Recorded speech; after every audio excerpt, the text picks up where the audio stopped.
There we go. All right.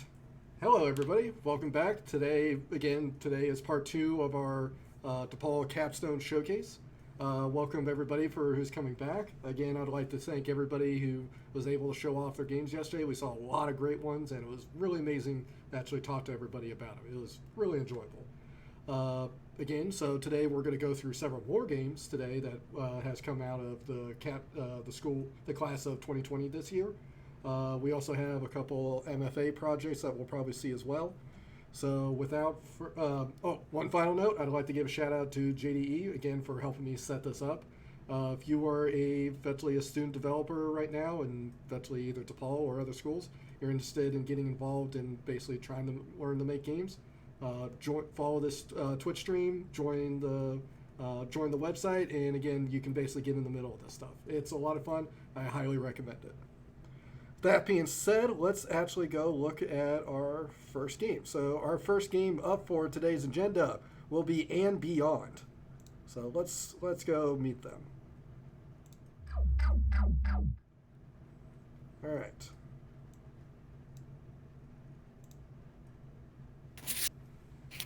All right, do we got the crew here? Yes, sir. Yes. Awesome. All right. Thank you guys for showing up today, and let's talk about And Beyond. So I'll play this in the background, and so people can watch, and let's discuss your game. Sweet. So, all right, so introduce yourselves and tell us about And Beyond. I guess I'll start. My name's Antonio DiFrancesco, and I was one of the programmers on this project. Right on. My name is Jason Kappas, and I was also a programmer on this project. Very cool. My name is David Yonamine, and I was one of the designers on this project. And lastly, my name is Yang Feng Ron. I'm the designer of this game. Very cool. So, I mean, loving the visuals on this game. So, what's this game about? What am I watching here?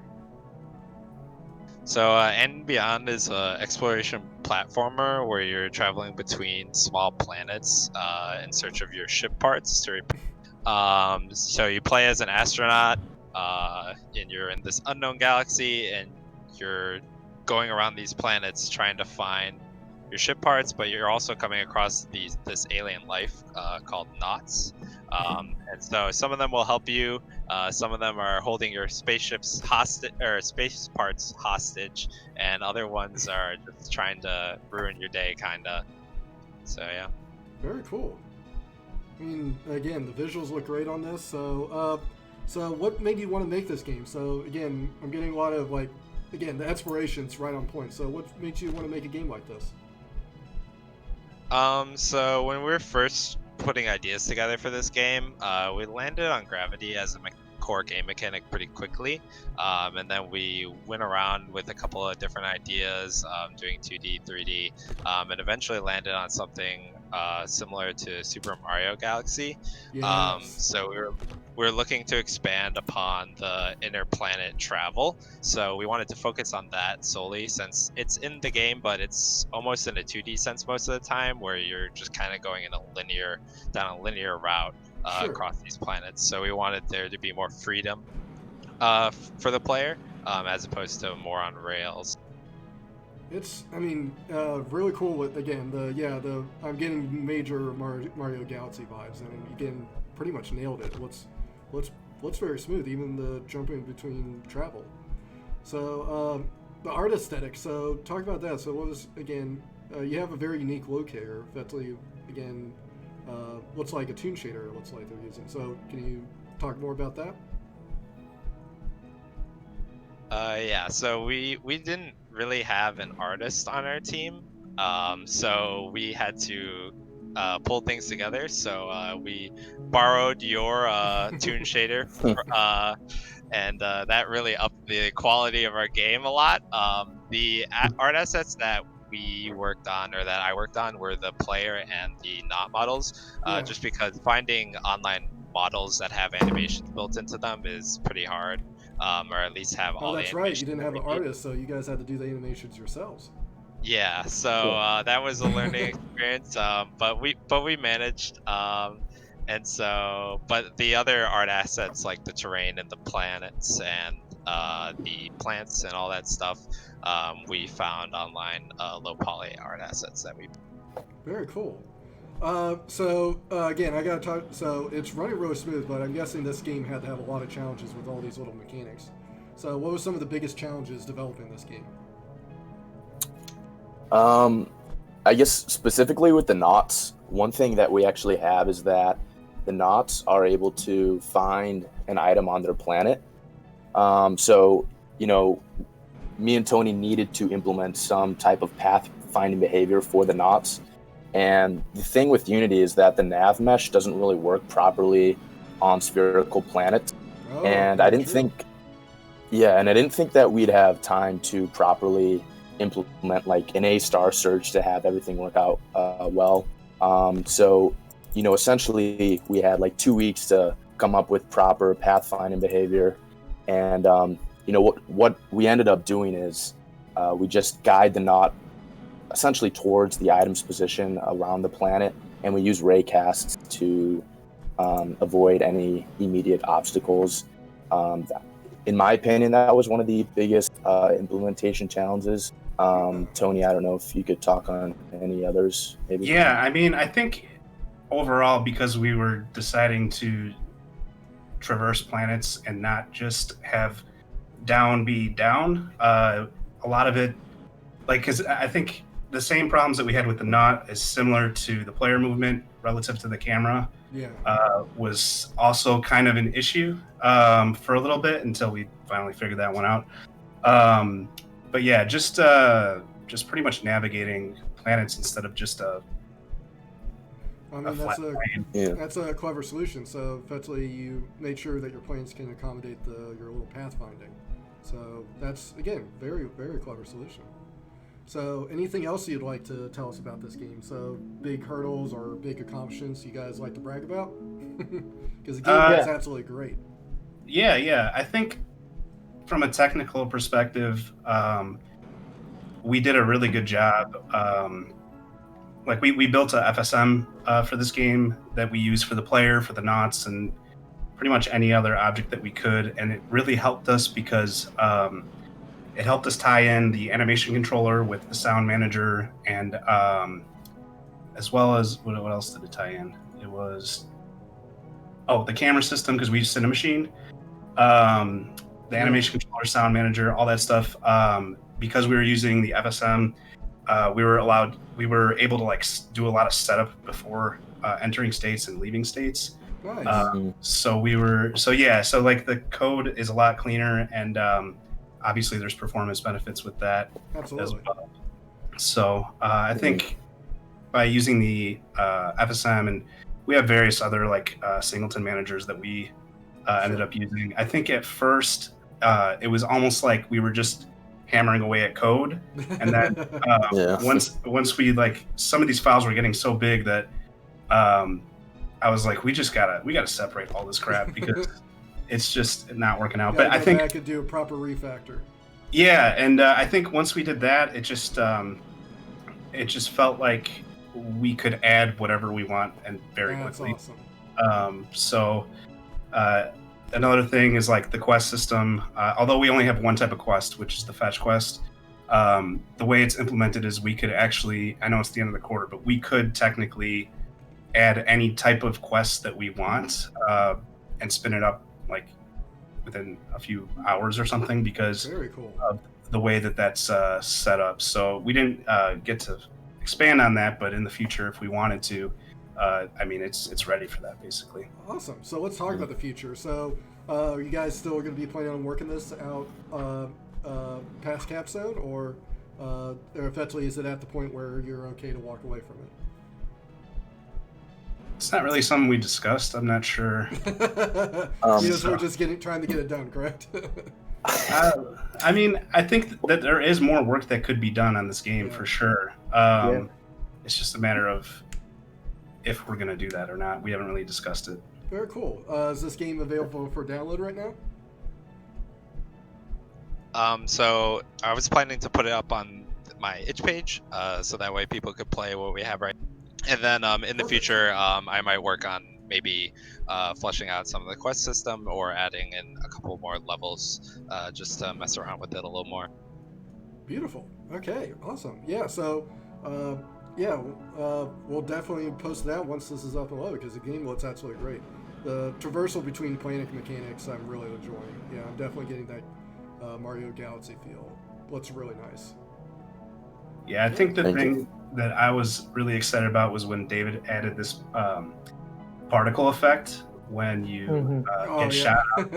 Because when we didn't have that, you didn't really feel like you were, gaining speed. But as soon as he added that, I was like, wow, this like totally makes sense, dude.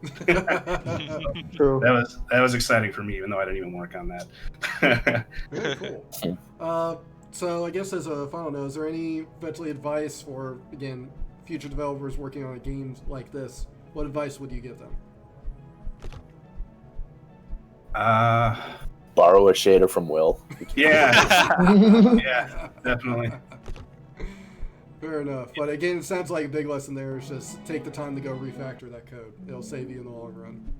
Yeah. I think obviously planning out how all the various systems are going to work would be beneficial. I mean, it's not like it put us back. It just, it just came to a point where it's like we had to decouple everything. Yeah, just like what are we doing? Like we need to decouple all this stuff, So, but yeah. Is there any final comments that you want to say about this? Again, anybody who's watching?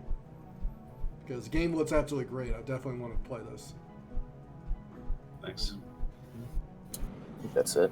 All right, cool. Well, thank you very much, and beyond. I can't wait this to be up on the website so everybody can download and play this. Looks absolutely great. Thank you. Thank you. Thank you. Very cool. All right, thank you very much, and I will catch you guys later. For sure. Awesome. Thanks. See you. Take it easy. All right, so let's see who we have next on the plate. Next on the plate is Duck Duck Goose. And I'm going to check real quick. Are you recording, Will? I am recording. I did Awesome. not forget.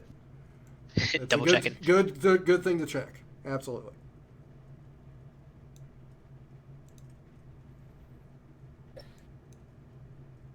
Hello.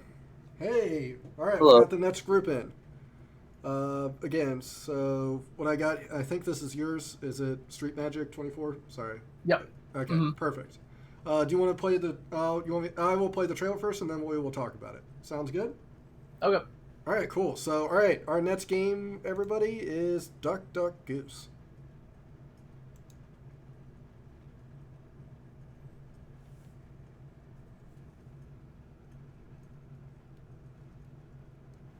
And also the apologies for the screen tearing on the trailer. It's hard for my computer to both run Unity and a screen recorder at the same time. It's not a bug; it's a feature. Yeah, it's not a feature.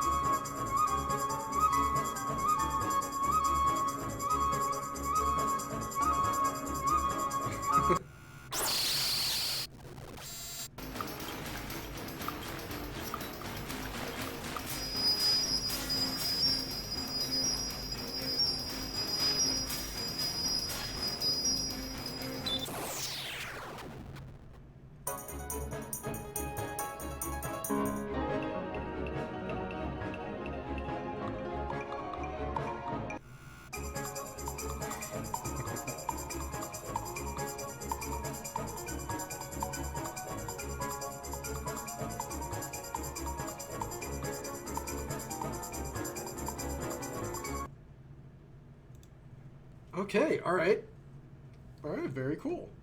Okay, so yeah. Oh, let's talk about this. So I guess I'm seeing other things that's going on here. So again, please introduce yourself and tell us about Duck Duck Goose. Cool. Yeah. So I'm Casey. I was one of the programmers and designers for the game. Right on. My name is Alec. I was the sound designer for the game. Right on. And I think we may have a couple people in our group that their mics aren't working right now. All right, fair enough. Would you like to just at least rattle them off who they are? Yeah, so we have Danny on our team, and he was one of the programmers and designers. We have also Kahari on our team as well, who was one of the art designers for the team, and Sean Yancey, who was another designer for the team. Right on. Okay, so tell us about Duck Duck Goose here. So it looks like there's two things going on here, but tell me about this. What's this game about? This game is basically about I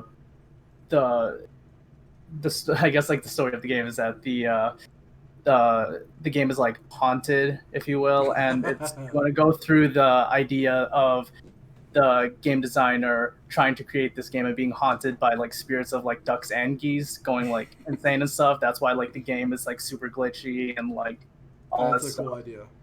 I like that. Yeah. Very cool.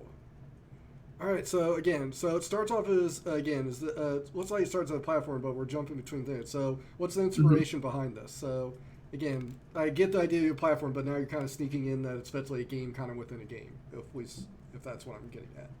Yeah, like the main inspiration for like this kind of like 2-segment thing was like Pony Island, where it's like an endless runner, but then it goes into like a shooter, and That's kinda cool. so I wanted to try to like make a riff basically on like that kind of idea, and also having like the idea implanted in the player that the endless runner like is the actual like game, quote unquote, that you're supposed to be playing, but as the game progresses on and it becomes more evident that the developer is like losing their mind or like whatever by discussing geese, that these puzzle levels are the way that the player can get insight onto how the developer has made the game and his experience with like dealing with these ducks and geese haunting him.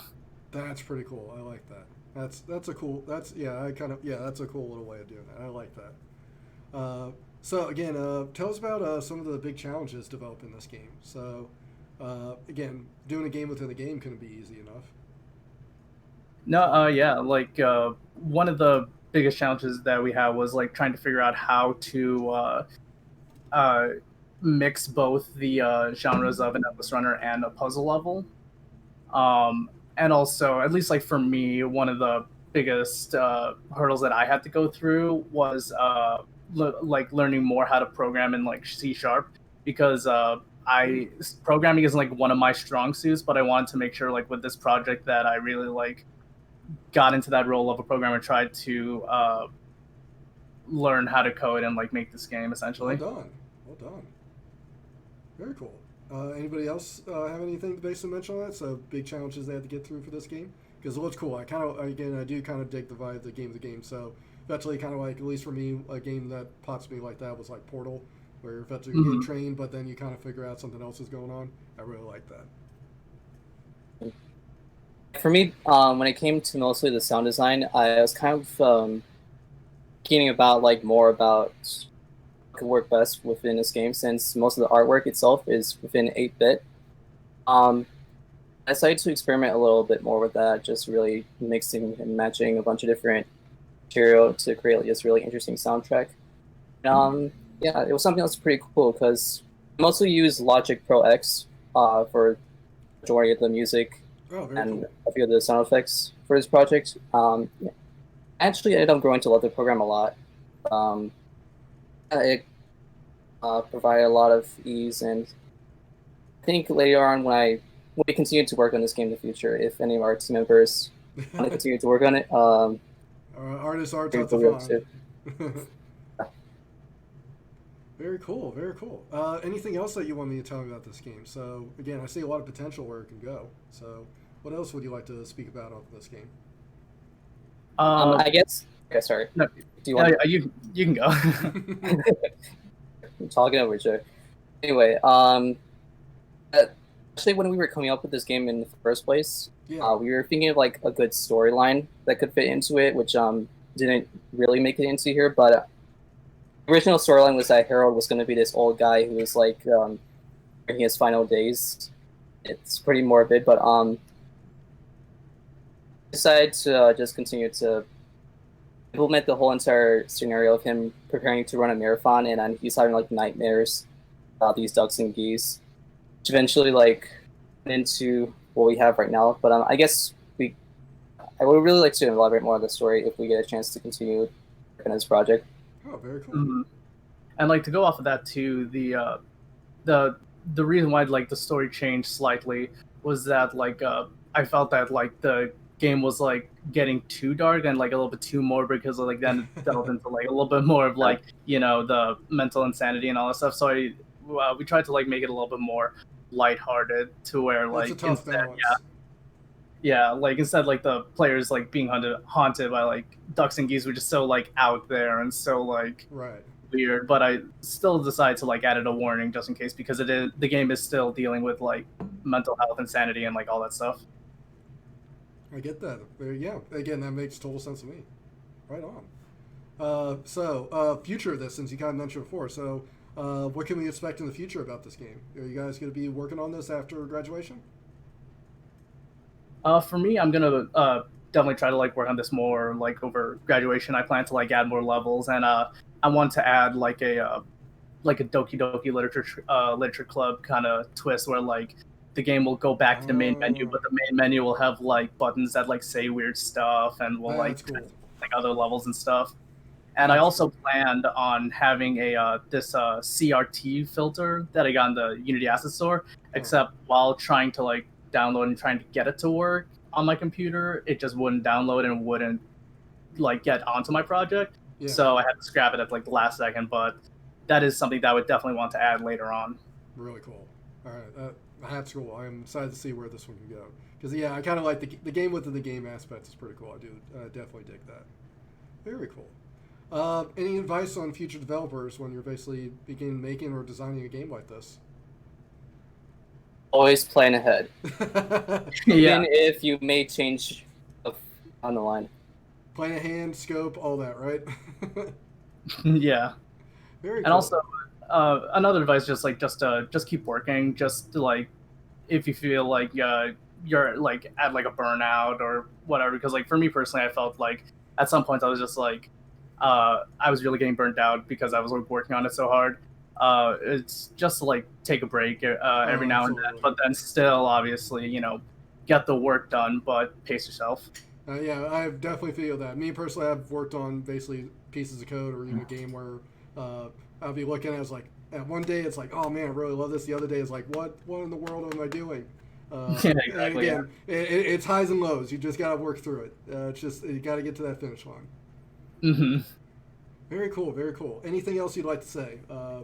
Add on, basically, tell to the audience. Look and see if we have any questions. I think that's pretty much it. I'll say that this game is available on my itch page, and it has very cool. Yes. I forgot. Is this game on the website? Can we download and play this? Yes, you can now. Awesome. And on the website we have like little blurbs of like all the developers' experience working on the game and talking about what we worked on and all that stuff. And we also have like the gameplay and trailer videos on our website too. Very cool. Yeah, again, I'm excited where it goes. Again, the narrative part really is getting to me. I'd like to see more effectively the game within the game. Effectively, I kind of like the haunted aspect. I really like that part. Very cool. Thank you. All right, Thank awesome. Is there anything else you'd like to say before we jump to our next script? I think we're good. All right, awesome. Great job. The game looks absolutely great. I can't wait to see what it looks like in the future. Thank you very much. Thank you. All right, awesome. All right, next game we have on the list is Sweet Resurrection. Did I pronounce that right? So, please don't be again. Please be. So I believe that we do not have the person there and ready to talk about it. Oh. So we're just gonna watch the video, and maybe if they show up late, we can fit them in later. Okay. Do we have? Okay, yeah. We'll play this one, and then we'll We'll come back and see them. So. Again, the Resurrection crew, it will be back, and we'll talk with them later. But at least let's watch the trailer. So even from the beginning splash screen, I want to see this. All right, let's check it out.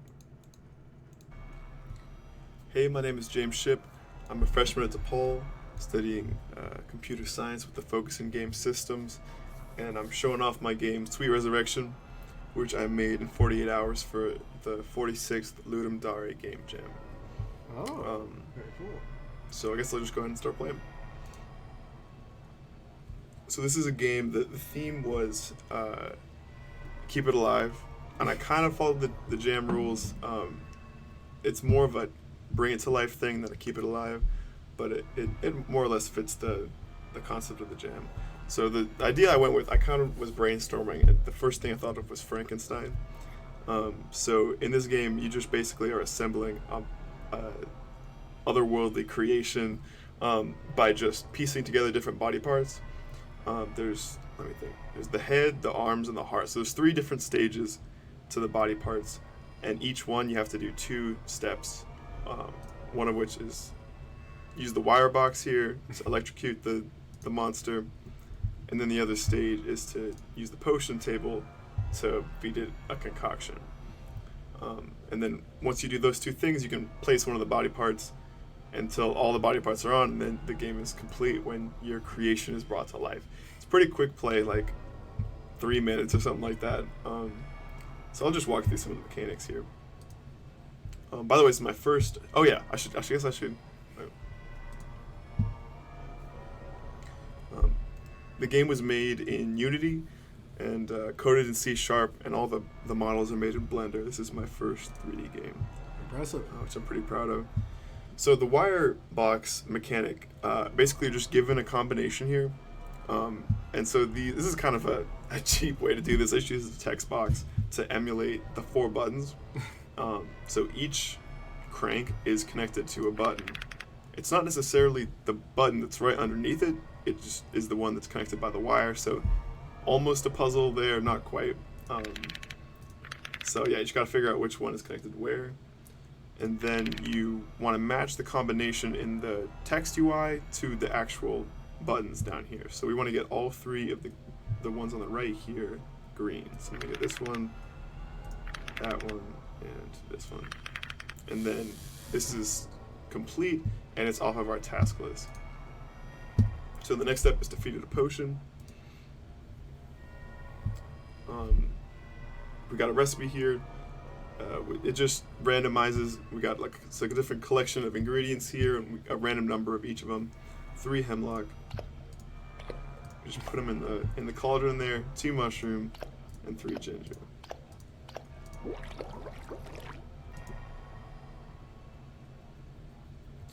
So now we're ready to attach the first body part, which is the head. So we can do access body, and then just place the head on there, and then we're ready for the next stage. And we're just going to do the same puzzles. They're randomized each time, so the wire box is going to be a different combination. The wires themselves do not change, so it's pretty easy just to learn what goes where and get the combination right each time. And if I could go back and add some more stuff, I would make it more random. The recipes are completely random, a random number of ingredients and a random list of ingredients, but like for each stage I think more ingredients add themselves. Yeah, we got like a list of 4 here. Some ginger, the gems, and then we're ready for stage 2. So the original 48-hour version of the game was pretty much the same as this. I had all the animations and whatnot in there, but I added those particle effects that happen when you attach a body part, and that visceral sound effect, and a lot of the other sound effects I kind of added in afterwards, as well as the soundtrack, which I made in GarageBand. Yes, okay, here we are on the last step. Gonna do the wire box, the potions,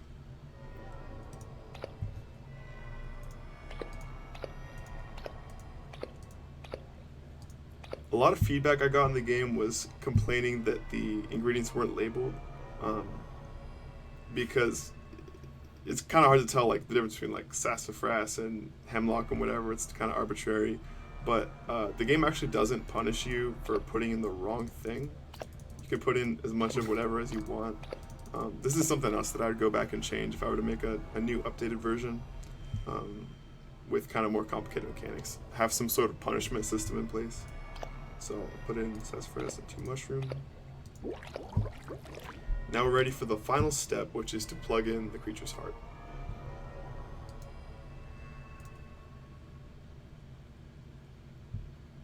And here is, okay, I'm going to pause real quick just to say this is my favorite moment of the game. I kind of did this little, like, animation with the camera that's perfectly synced with the sprite change and the face texture to make it kind of animate, like, dramatic outro at the end here. This is my favorite part of the game.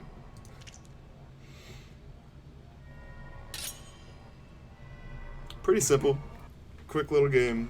Not a whole lot of replay value, but something that I made pretty recently, and yeah, I'm pretty happy with how it turned out. I'm working on a new project, also 3D, that's going to be a lot more depthy and kind of moody. It's going to be a narrative-based kind of autobiographical game.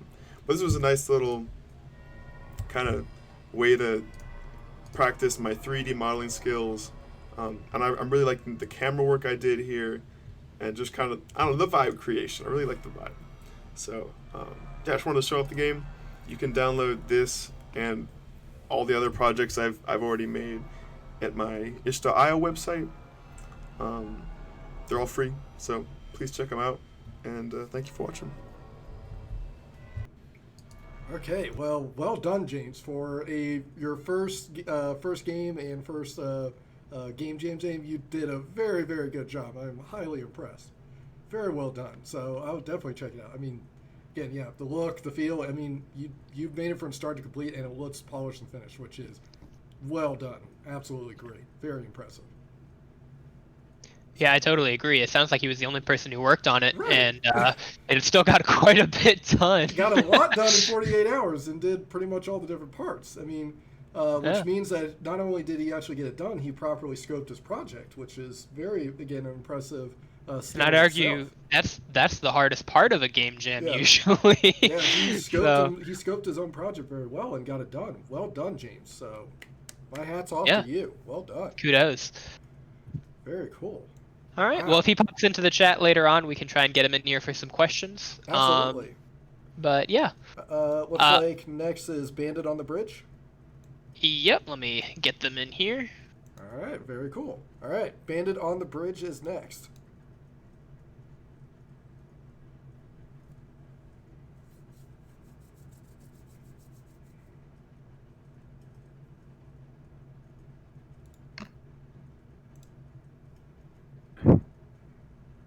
Bandit on the bridge crew, do we got you in here?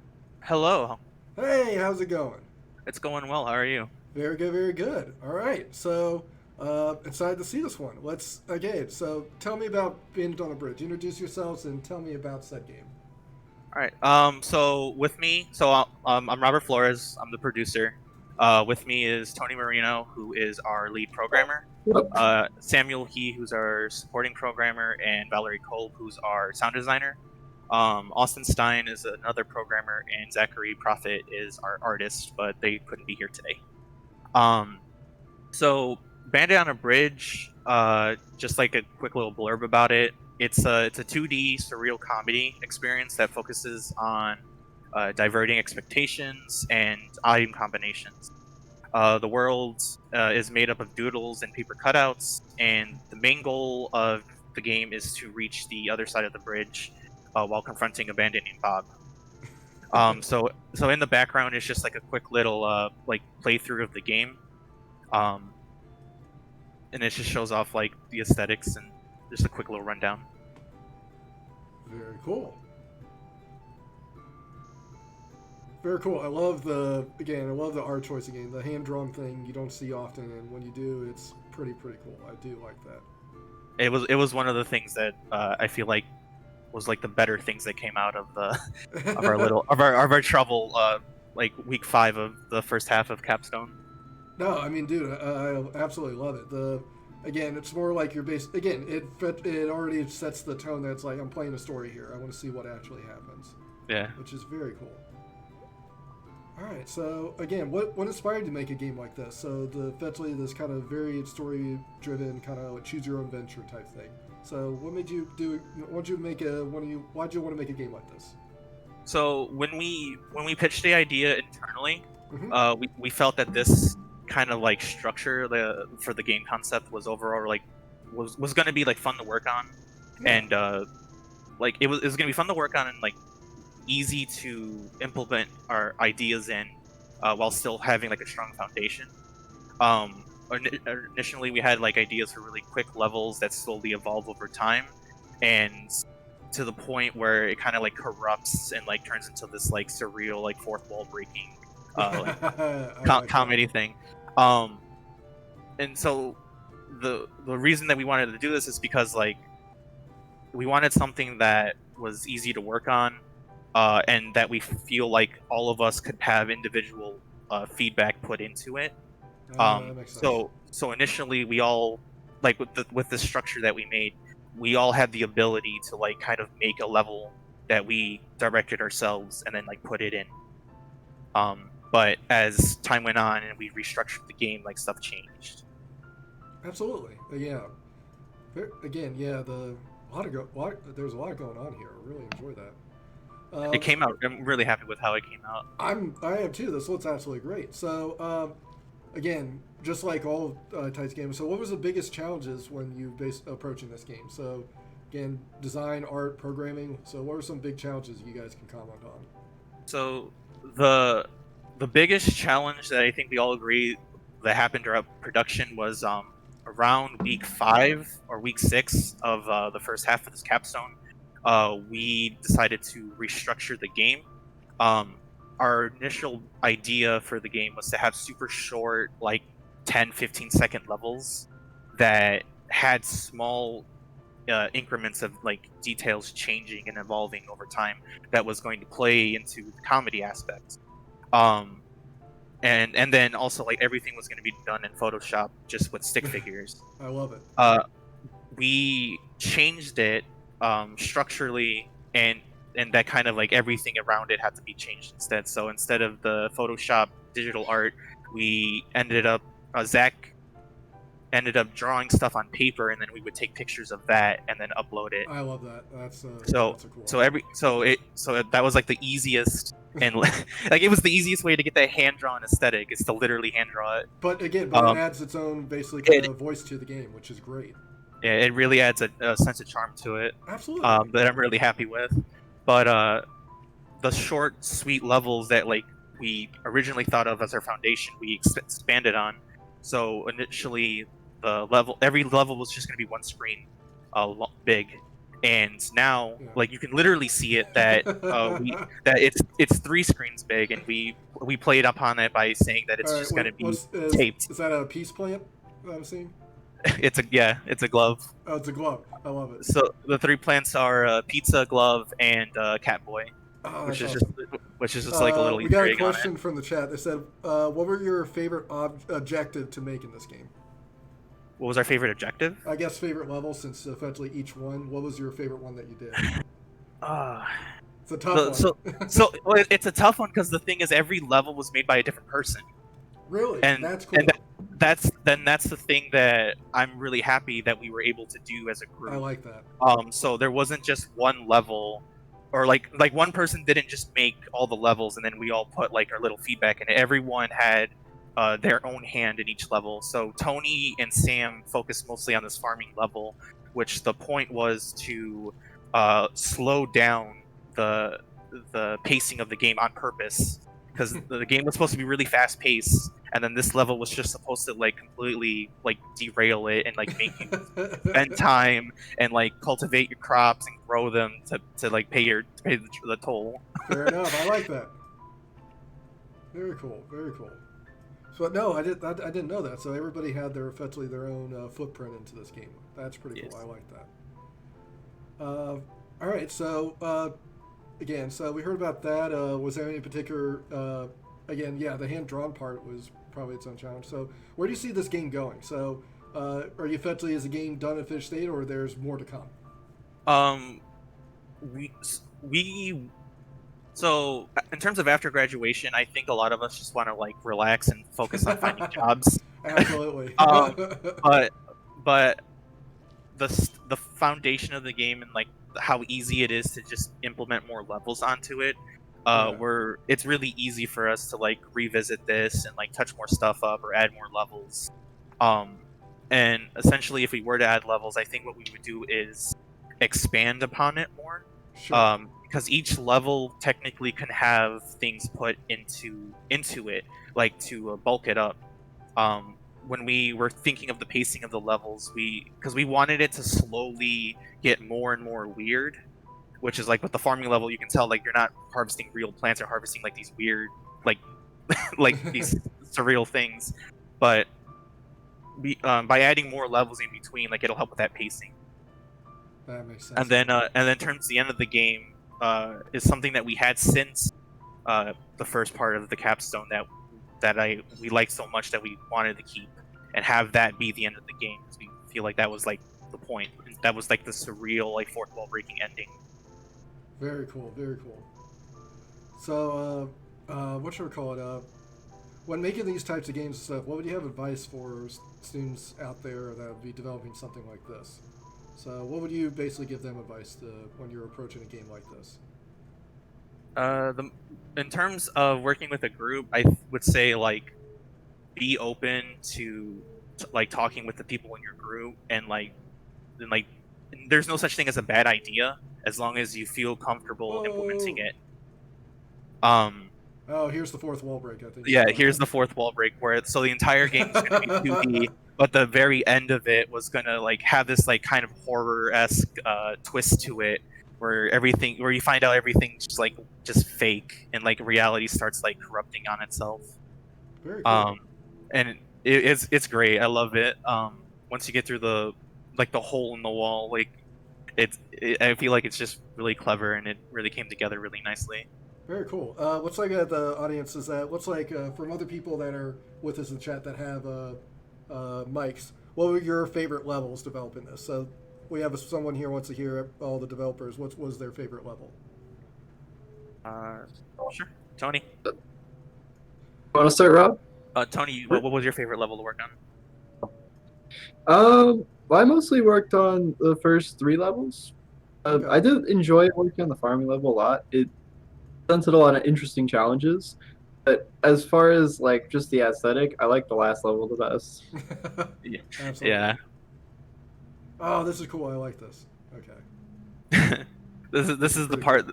So this is all the horror part. Like you find out like everything ends up being like Bob, who's the bandit, and then you have to like. I just love it. It's just great, and even the ending like main menu ends up being corrupted because of this as well.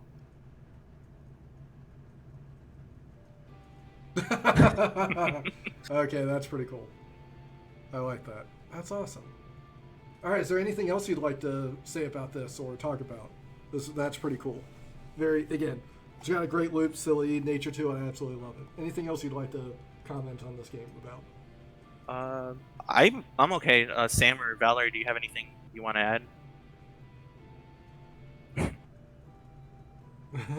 I guess not. All right, I think you're good. Wow, well done. This is pretty cool. Again, I love the story-driven nature. I like this, basically some of the silliness to it, and the fourth, your final 2 levels. Yeah, that was pretty cool. That was a pretty cool. I'm really happy with what we made here. Absolutely, the game looks absolutely great. Is the game available for download for people to try out? So we're gonna have a link to the download be on the Capstone's webpage by Sunday. We're gonna try and see if we can get it to play in the web browser. If not, we're just gonna. Very cool. If not, we're just gonna have a link to our itch or to an itch page, an itch.io. All right, beautiful. All right, that's pretty cool. Awesome. Well, thanks for coming out. Thanks for showing the Bandit on the bridge. I absolutely love it. It's very cool. Very cool concept. Very unique. I really enjoyed that. Appreciate it. Thank you for having us, and thanks for having a great quarter. This is great. Wrapping up the year with you. Absolutely. You guys, again, it's all about you guys. Very cool. All right, so let's see who we have next up on our list. So, since we're really ahead of schedule, we're actually going to take some time and take a quick little, I guess you'd call it a break. Sure. We have 2 videos that were recorded by some DePaul game alumni who were just kind of recording graduation, like, congrats messages. We have those in the admin chat for our Discord. I don't know if there's a way for you to see that. Do you want me to play it right now? Yeah, so we can go through both of those, and then depending on what time it is, maybe we'll take a 5-minute break. Since we're so far ahead, it's kind of throwing some people off. All right, sounds good. All right, so let's see our 2, again, looks like we have 2 shout-outs coming from out, so let's check it out. All right, let's check it out. Hi, I'm Zach Gross, and I worked on Mortal Kombat X, Injustice 2, and Mortal Kombat 11. I came to Chicago so that I could go to DePaul and major in game development, and I'm glad that I did. We have a wonderful game development community here. I remember how hard it was to juggle game dev projects and my other classwork at the same time. You should be proud of what you've accomplished. If you take one thing from DePaul, I hope it's this. In all that you do, ask yourself, what am I doing for justice? Congratulations, and I hope to see you around. Awesome, very awesome. Thank you very much, Zach. Thanks for the shout-out. That was awesome. All right, we got one more video Hey, as folks. well. My name's Max Krieger. Yeah, I it should be graduated Max, from DePaul CDM's please, Game Dev program Krieger? in 2015, and my latest game is Cross Sneak Plus on the Nintendo Switch eShop. I just wanted to congratulate you all on graduating and pulling through during a time which I think we can all agree is not normal. In fact, our sense of normal is changing right in front of our eyes. So much that we considered stable and constant is being called into question, and so much of our future seems uncertain in the face of pandemics, protests, unrest, and inequality. But there is one thing I know for sure, and that is that the world is going to need you. You are a part of a medium whose broadest creative horizons are still in front of it, a medium who is reaching more and more people, even in the face of such uncertainty, and a medium which will let you and all of your peers explore the human condition, tell stories, and convey experiences in ways that human history hasn't seen before. And so I think that makes all of you as new game developers as equipped as anyone, maybe even more equipped than anyone, to be the ones to define new relationships between medium and human life, human experience in this changing world that we're in. And so that's a tremendous power and a tremendous responsibility, but I know you're all up to the task. And so I say to you, don't forget that the world needs your perspective and your creativity. Keep your eyes and ears open. Listen to other people around you. Keep your head up and do the right thing. I believe in you all. Congratulations. Thank you very much, Max. That was very, very awesome. I very much appreciate that. I know everybody out here appreciates that as well. Thank you very, very much. Both Max and Zach, thank you very much for shouting out to the students of graduation class of 2020. All right, everybody.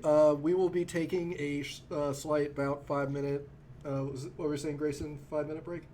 Yeah, 5-minute break. I guess we'll come back we'll just make it even at like 4:55 or... All right, so we'll say that we'll come back and start back up at about we'll say 4:55. We'll start back up and see if our group's ready for the next one.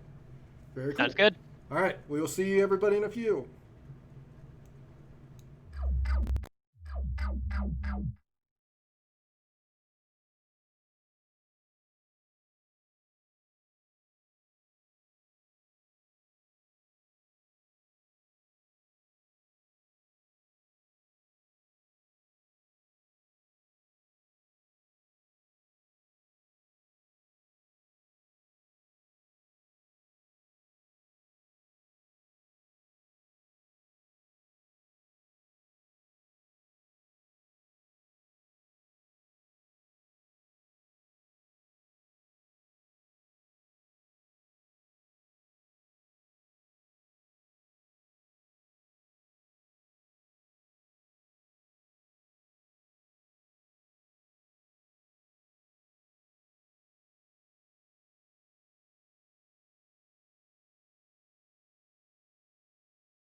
All right, hey everybody. Looks like the next one that we have going on is Corporate Takeover.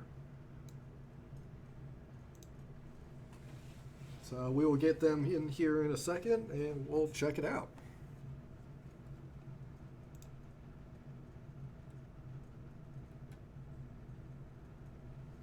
Hello?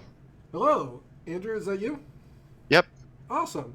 All right, welcome Andrew. Let's take a look at your trailer and then let's talk about it. All right.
Okay, that was pretty fun.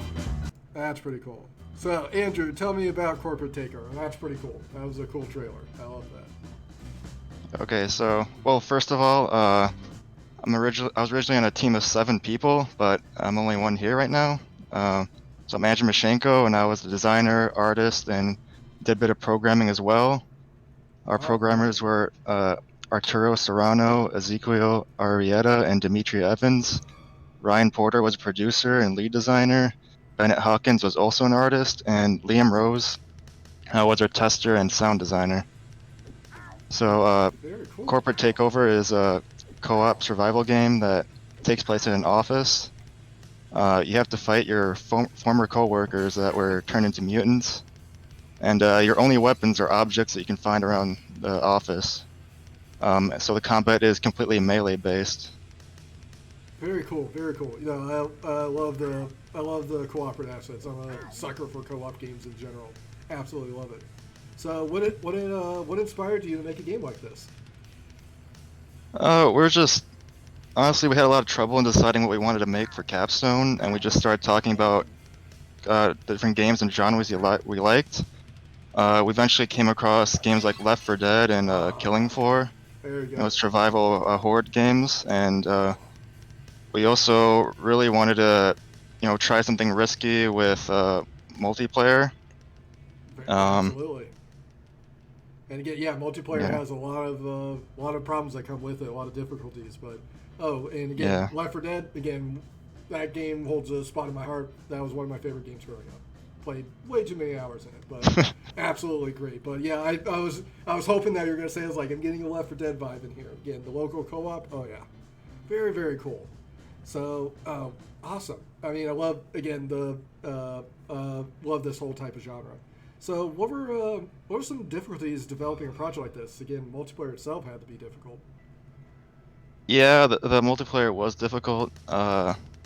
I didn't do too much of the netcode. Our programmers handle that, but it affected the whole team definitely, including with design, because since we had up to 4 players, in order to properly test like a 4-player match, we need 4 players. Yep. And the game only runs over LAN, so we all have to be in the same room as well. Sure. luckily, we finished this project back in March before the school closed down, so yeah, it wasn't as big as a problem, but it was still pretty difficult to get everyone to sit down, to stop what they're doing, and test out the game. No, again, yeah. When you're doing multiplayer, adds just a whole set of just like you double all the problems come with it. Yeah. Again, it can be absolutely difficult, especially like all your debugging techniques eventually take a whole new twist when you're on that layer. Yep. But it looked great. Everything seems to be in sync. It looks absolutely great. I love it. That's awesome. Comment that. I love the table reflections. That's awesome. So, all right. What should we call it? Where do you do you keep since you said that it was in March? Is it now at basically a state where you're cool to walk away from it, or are you planning to add more to the game like this?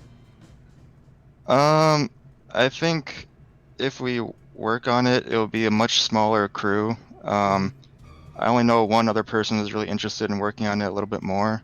Okay. We haven't done much. I touched things up a little bit for this presentation. Sure. But aside from that, wouldn't really do much. But yeah. Very cool. Very cool. So, what should we call it? For future developers, again, multiplayer is insanely popular right now. What advice would you have to basically making a game like this?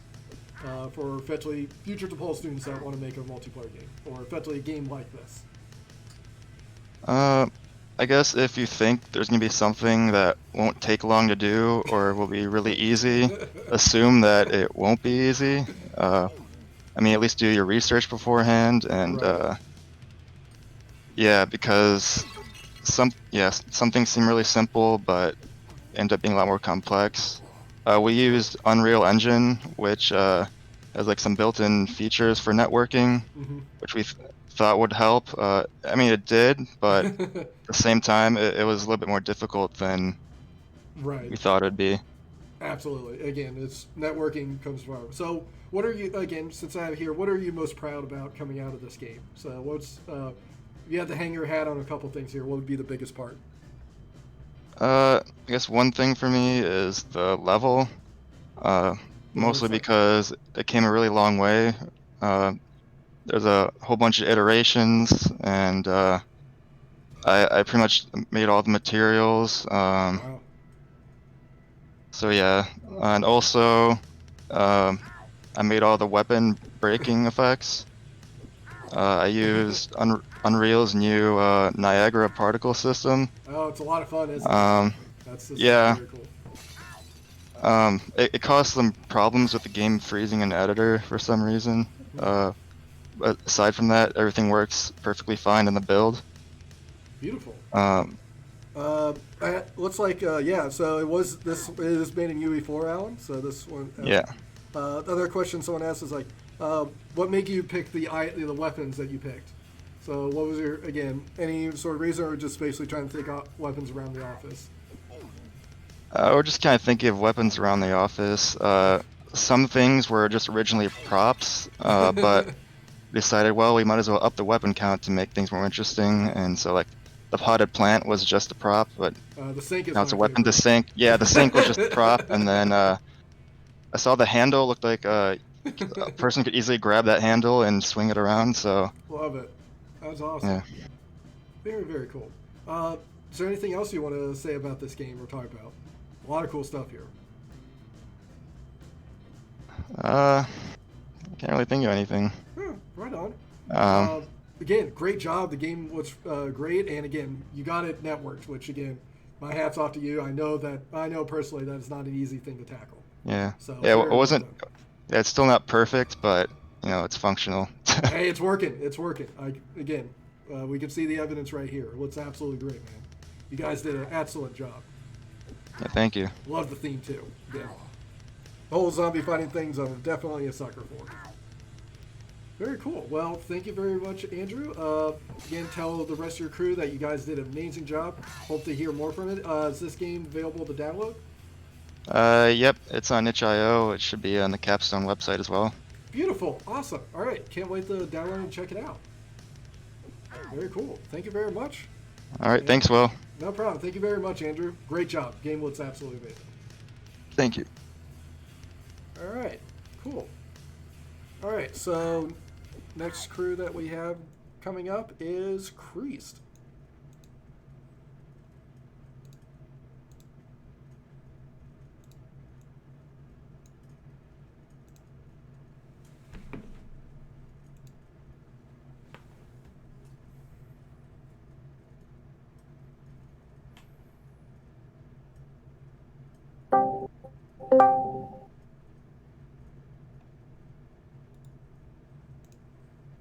Hello, how we doing? Good. Hello. Doing great, thank you. Awesome, Team Creased is here. All right, let's check this out. So let's watch your video and then let's talk.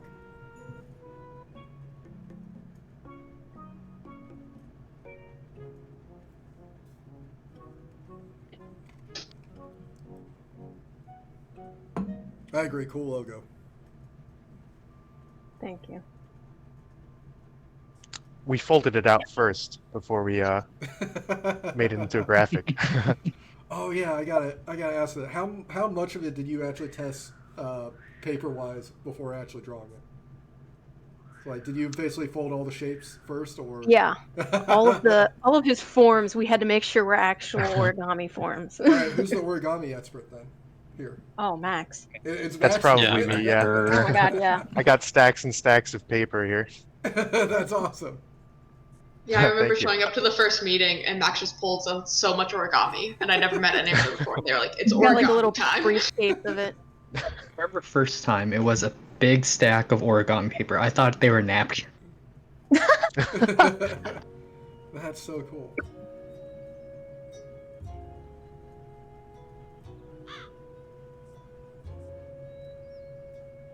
Don't want to talk too much. Which one? So, as an origami expert, which one's the hardest one to do? To fold? Yeah. The turtle has a lot of little, like, really little tiny folds you got to do. So it's probably the hardest one. The easiest has to be crane, just because I've done so many of them. I could do it with my eyes closed. Oh, I think base is pretty easy. Oh, that one's yeah. Can the whole crew do origami now? Oh no, you haven't practiced again. Don't want to paper airplane Don't count. think we actually. Oh yeah, paper airplanes. We got that. Airplane counts. Easy. All right, sequel idea. The only origami I could do is, do you remember the fortune teller thing that you'd fold? So only Oh yeah. That's the only thing I could fold. And a very bad paper airplane.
Yes, that is a frog.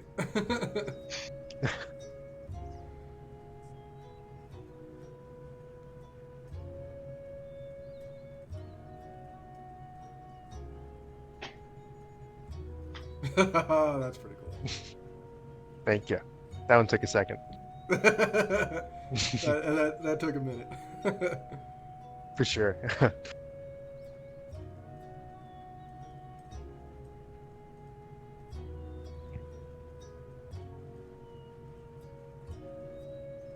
Well, don't you know, Chris, again, even though turtles slow, they always finish first.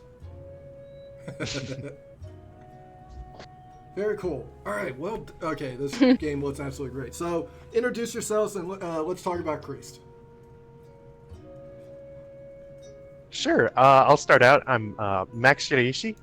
I had some of the original ideas for Creased. I helped out a little bit with the narrative aspects. I did like maybe 3 or 4 scripts, and some production work. Everybody else? You can popcorn it to whoever you want. Yeah. Oh yeah. Oh, yeah. why don't Max, I you pop- choose. Yep. Okay, Popcorn. Anna, popcorn.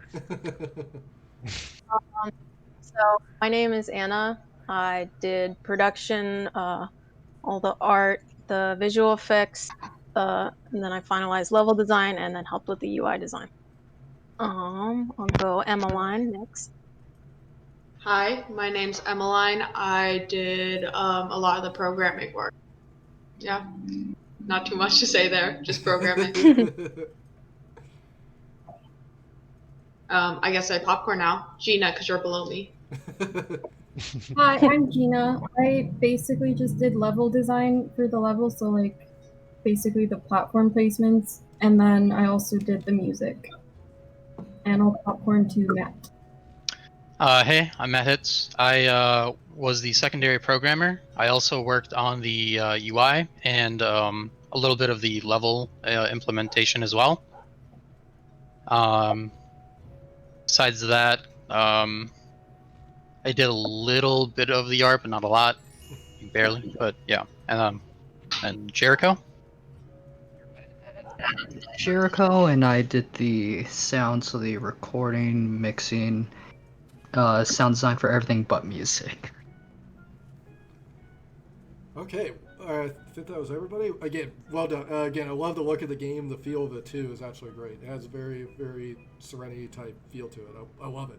And again, the whole origami nature to it, I really, really adorable. I give it that. I agree with the chat on that one. Absolutely. So very cool. So what was the inspiration behind developing a game like this? Why origami? I guess I'll field this one. Sure. This Creased is an idea I've had since high school, pretty much, just because I took up the hobby of origami then, and I also had this video game hobby, if you believe it. So I thought, why not combine the two?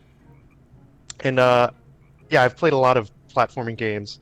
I thought that an open world, or at least like a big platforming adventure, would be a really fun way to showcase a lot of origami. Absolutely. Again, you managed the managed to wove the origami into the gameplay very smoothly, and also that the spiky boy monster thing is very unnerving, but I like it. That is a very cool, I'm guessing, villain. I don't think it's friendly. Yeah. Very well done. Not very. No, but great job too. So the art theme as well, very stuff that. So tell me, talk about design and the art behind this. So initially, like, I guess the process that we had was the level design would go to Gina first, who would kind of create a level based on like our aesthetic. So if you see, we have the crane is kind of a mountain, dog is snowy, this kind of thing. And so she would, at first we had it to make a level based on certain things in like platforms, and we had like beach balls and stuff, but obviously it was too much for the scope. And so then Gina just kind of started to make more interesting terrain, I guess, levels. And so then I would go in with my art program and then just draw over it and then overlay paper textures. And I think a lot of like what makes it look so good comes from the lighting. We use the render pipeline, the 2D. Yeah. And the lighting is unbelievably solid in that. Especially like especially like the cave areas where like just like here where the light's bleeding in. Mm-hmm. Oof. Yeah, that was like touch. we all thought it like looked fine with the regular, level design that we had, and then I was figuring that adding this lighting in, which is not something that any of us knew how to do, but it was something that could totally beef up the game, and I think it definitely did. Oh, you could have fooled me. It looked like you guys knew exactly what you were doing here. I mean, even the UI even has the eventually gets affected by it. Oh, it's so cool. Yeah. Oh wow, wow. Okay, that's pretty cool. I didn't notice that until the second time through. That's pretty cool. So, what was some of the biggest challenges developing a game like this? Oh, sorry. One question was the universal render pipeline. You were using the new rendering pipeline from Unreal, so essentially the lightweight or the high def, correct? Yeah, those Unity 2D lightweight render pipeline. Yeah. There we go. So for those who are asking, yeah, so Unity has now new shading pipelines that you can actually use, and they can do a lot of cool things. And obviously the experts here knew how to use it. So. Oh yeah. What were some of the biggest challenges developing a game like this? I mean, Emmeline or Matt, do you want to talk about, I guess, programming challenges first? I can talk a little bit about it. Matt did an amazing job playtesting this game, and with that came the big challenge of having a lot of bugs, especially when there are, 6 of us working on this game, and 3 of us were adding code at a time a lot of the times, and debugging where those codes were interacting badly, like what exactly was causing the bugs, whose code it was coming from, and then having to debug other people's code was definitely a big challenge with this project. I can imagine. Yeah. Along with that, originally we had a much larger scope for the game, so we had way more systems in the beginning that we were working on, and then we had to basically push those out of the way. But it kind of changed the nature of the game a lot, and it really felt off. So we had something in there originally, but it was very basic, and that thing was the dialogue system. And the dialogue system was really basic and whatnot, and we thought we were going to scrap it because we wanted more of an open worldish kind of Metrovania, but more narrative. Yeah. But with that, it would have taken way more time to scope it out and build everything. And we wanted a lot of levels. We still wanted a good amount of levels so we can show different areas of this world that was built in.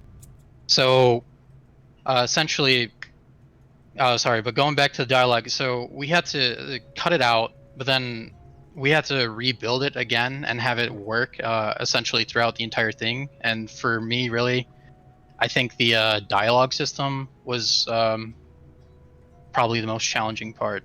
I can imagine, but you guys did Yeah. well. The UI is very solid. It looks actually great. Basically, the UI pops up, flips between the different shapes. Again, very intuitive. Even the dialogue I've seen there is great. So, and you also have a lot of what's like a narrative by environment, which is well done. So, very cool. I kind of get a journey vibe kind of as well. But very cool.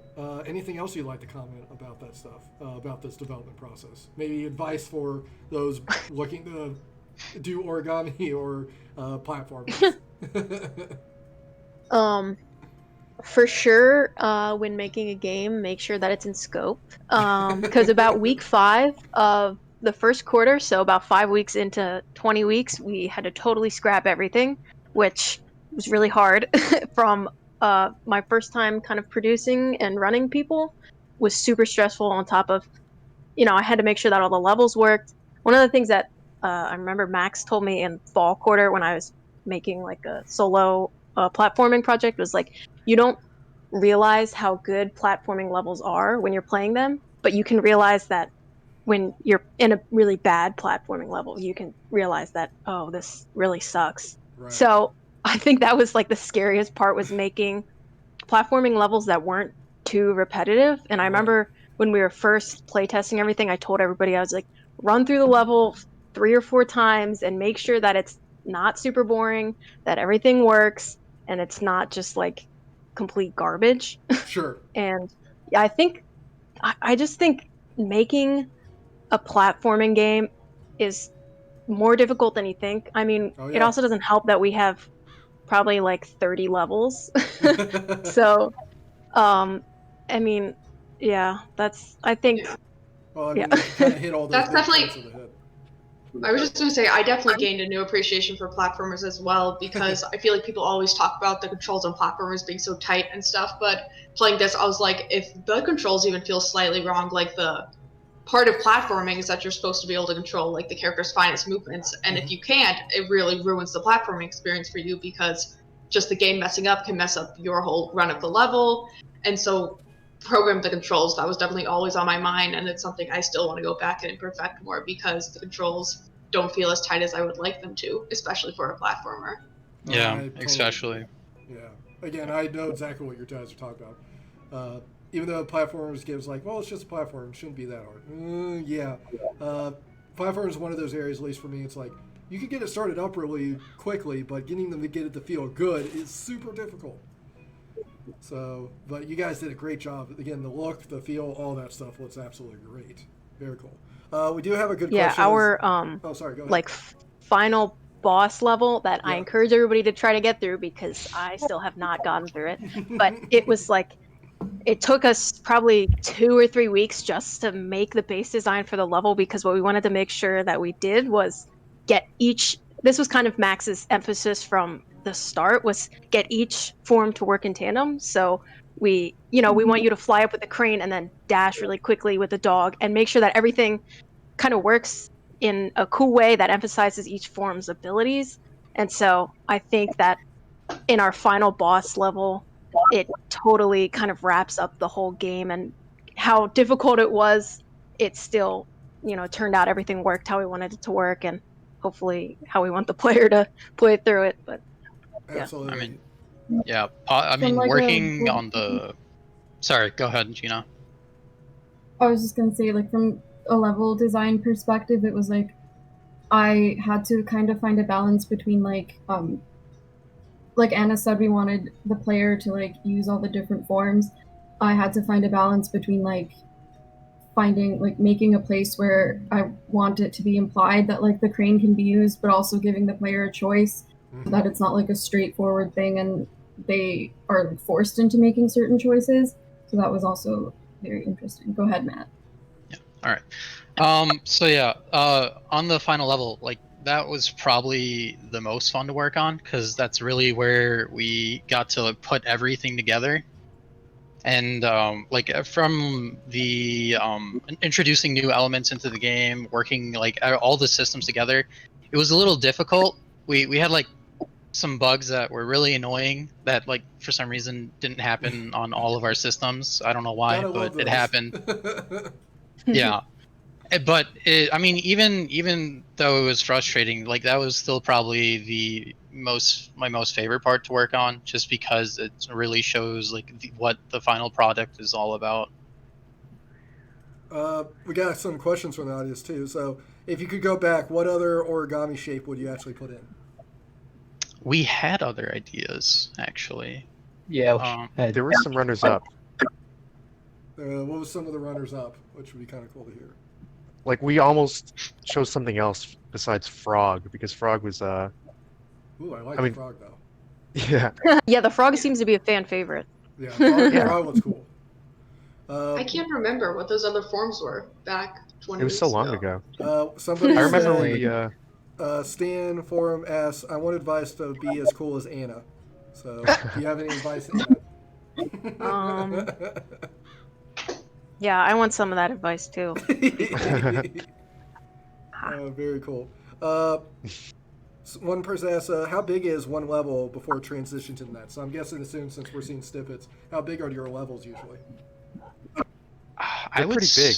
Say, I mean, you can easily spend between 5 to 10 minutes in one, depending on how fast you go through it and how you like use each form in tandem. There's 125 cranes in every level to get to your 1,000. So that might give you a sense of scale.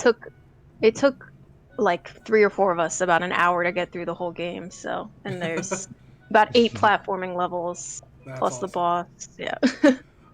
So the person, which is a question I was asked. So, what's your future plans for this game? Is it at where you want it, or is there going to be more stuff being added to it later?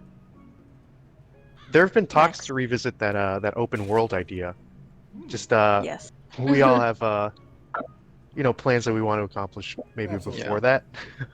But it's always on the table. Very cool. Yeah, essentially everything that was out of scope, we still really want to do them because it would feel like really fun to have that as well in it. Right. Yeah, I think open world and like the original. idea Max has just feels right for this game, and it's unfortunate it was out of scope for this project. I mean, you had 20 weeks, and you guys did a great job for 20 weeks. But Thank you. yeah. Also, again, where do you guys where can we download to play it? So it seems like a lot of people want to play it. I wonder if it's going to be on Steam too. Might have to No, wait for a Steam release, but Yeah. we do have a build up on itch. Just creased.itch.io, I think. Perfect. Could they Maybe find it No, through the it's- website yeah. too? Yeah, they'd be able to definitely find it's it through on the the Capstone website. Yeah, it's on the Capstone website. Beautiful, beautiful. Freshly uploaded. Freshly uploaded. Oh, thank you for the link. Anybody else? Anybody questions from the audience on this? So, great looking game. I love it. Music Thanks as so well. much. Even though I didn't get a chance, I love the music. Thank you. That I do. I mean, everything I got. It feels like a very, very well polished game. It looks great. Thank you. Thank you. Yeah, and again, I think again, what should we call it? I want to see all the different. I'm just curious, what all other shapes can you make that would be put into the game, Max? Matt. Oh gosh, I wanted to Oh put my gosh. shurikens in. Shurikens? Oh, Yeah, I paper remember shurikens. like the enemies. I wanted to make like modular origami where you combine with other like Yeah. NPCs. Thought The that'd be a cool Megatron mechanic. of the origamis. I love it. Make like a Voltron origami. Yes, Voltron origami. So yes, absolutely that. Final boss, you turn as Voltron. That would Oh, that'd be awesome. so cool. That'd Oh, be heck great. Gosh. Look out for Creased 2, everybody. Exactly. Creased to enter Voltron. Very cool. All right. Is there anything else you'd like to say or anything advice to future students, stuff like that? Just make sure you have that commitment. Make sure. Make sure you know, because a lot of this work that we did in the later half was remote. So Mhm. really know how to use like the tools that you need to be able to work remotely, and even not even just remotely, but just to like work along with everyone like on separate systems. Communication is a huge key as well, because a lot of the bugs we had and whatnot, like we needed to have like multiple discussions and whatnot just to even figure out like what was happening. And something I haven't been following myself, but I should be more, is comment your code. God, yeah, We've honestly. all been guilty of it. Yeah, in relation to that, I have to say, get a good programmer or two on your team, because we literally, Max and I have had this discussion, we would be nowhere if it wasn't for Emmeline and Matt. I can't, like, we thought that we could program, and then we go into Emmeline's code and it's like, wait, whoa, what? I didn't even know you could do this. Like, it's, your world will change if you have a smart programmer on your team. Thank you. Yes, that's someone commented. My favorite comment, which I've been guilty of, is to do, fix later. Yeah, exactly. I have been very much guilty of that. Oh, very Yes. cool. Well done, guys. Creased looks absolutely amazing. I definitely want to play through this game again. Yes. Everything about this looks awesome. Thank you very Thanks so much much. for showing this game off. This looks great. Thank you. And again, can't wait to play it soon. I guess the audience can't wait to play it too. Very cool. Well, thank you very much, love to hear Creased. And again, we'll move on to the next group. Thank you very much for coming out. Thank you. Thank you. Thanks, Thank guys. you. Take it easy, guys and gals. All right. Next game that we have coming up is Spring Cleaning.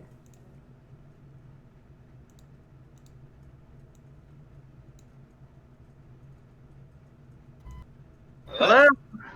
Hello, is this Team Spring Cleaning? It is. Oh, there we go. All right, cool. All right, let's check it out. So let's Great. play the trailer and then let's talk. Take a good homemakers. Take a good look at your mob.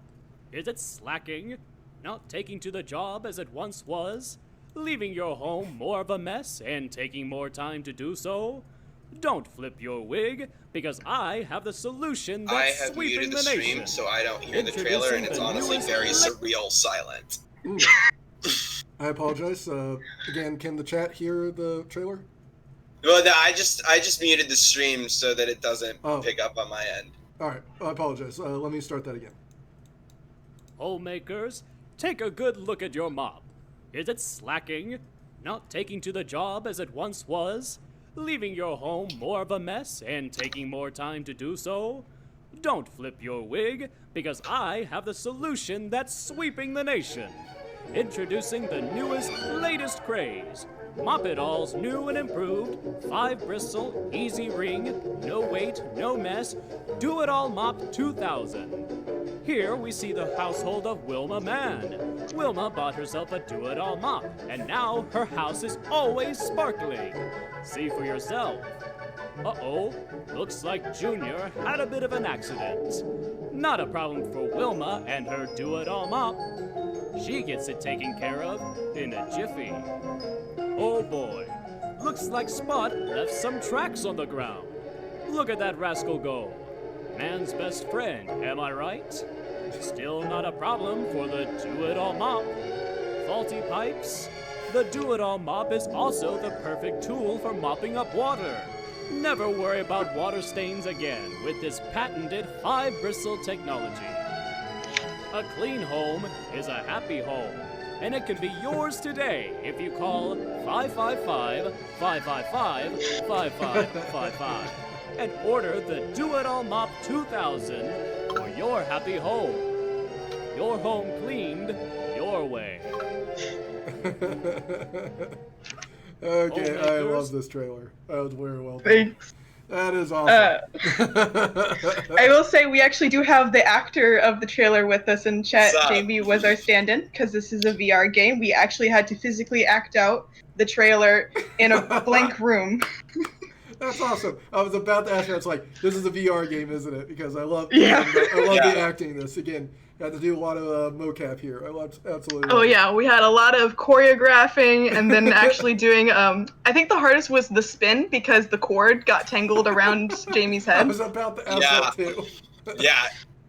No, it was a weird experience. Like just like having to figure out how to do all of these motions while not being wrapped in those dummy thick 5 chords. Right. I was about to ask whether a person was walking around with a laptop as well as they were spinning to make sure. Oh no, we had a cord holder, absolutely. Okay, yeah, because that's what I was about to ask. As a VR, is like, how'd you get the spin without tangling yourself? Like, We had a cameraman and a cord holder. Our programmer had made basically a film crew thing in the game to film the actual trailer, and then we had everyone else manually making sure we didn't hurt ourselves. This trailer, I do have to point out, it is actually an older build of our game. We have since updated completely the look of the game. It is still very much this style. We've just completely rebuilt a house, but we made this for IGF, so we had to get it out with the build we had at the time. And before IGF did get canceled because of COVID, we were actually an entry in that, so we were very happy about that. Oh, very cool. Well done. Congrats. So, so what was the inspiration behind spring cleaning? I love even the trailer. I love kind of the theme of the whole old school commercials. Yeah, so spring cleaning very originally started off, oddly enough, as a bug stomping simulator. This was actually it started in advanced VR class. And the inspiration was, if you remember old cartoons like Tom and Jerry, if you ever saw the like wife or mother of the house, you could see her from like the knees down. So the idea was like 1950s woman taking care of her house using the leg controllers for VR. And from there we had sat down, started talking, and said, well, why stop there? What if we make this like a home take care of cleaning simulator? And we actually never ended up using bug stomping or the leg controllers. In fact, most of our characters don't have feet. That was an update, though. We did give some of them feet. And also, I gotta ask the laser eye abilities too. That's still in the new final build, correct? Oh yeah, Okay. because just a little fun fact about our main character here, Miss Wilma Mann, who you play as. She is actually a superhero, so she is equipped with a bunch of superpowers to help her clean her house, such as laser vision, teleportation, super strength, time-stopping abilities, and a few other toys and things you can find.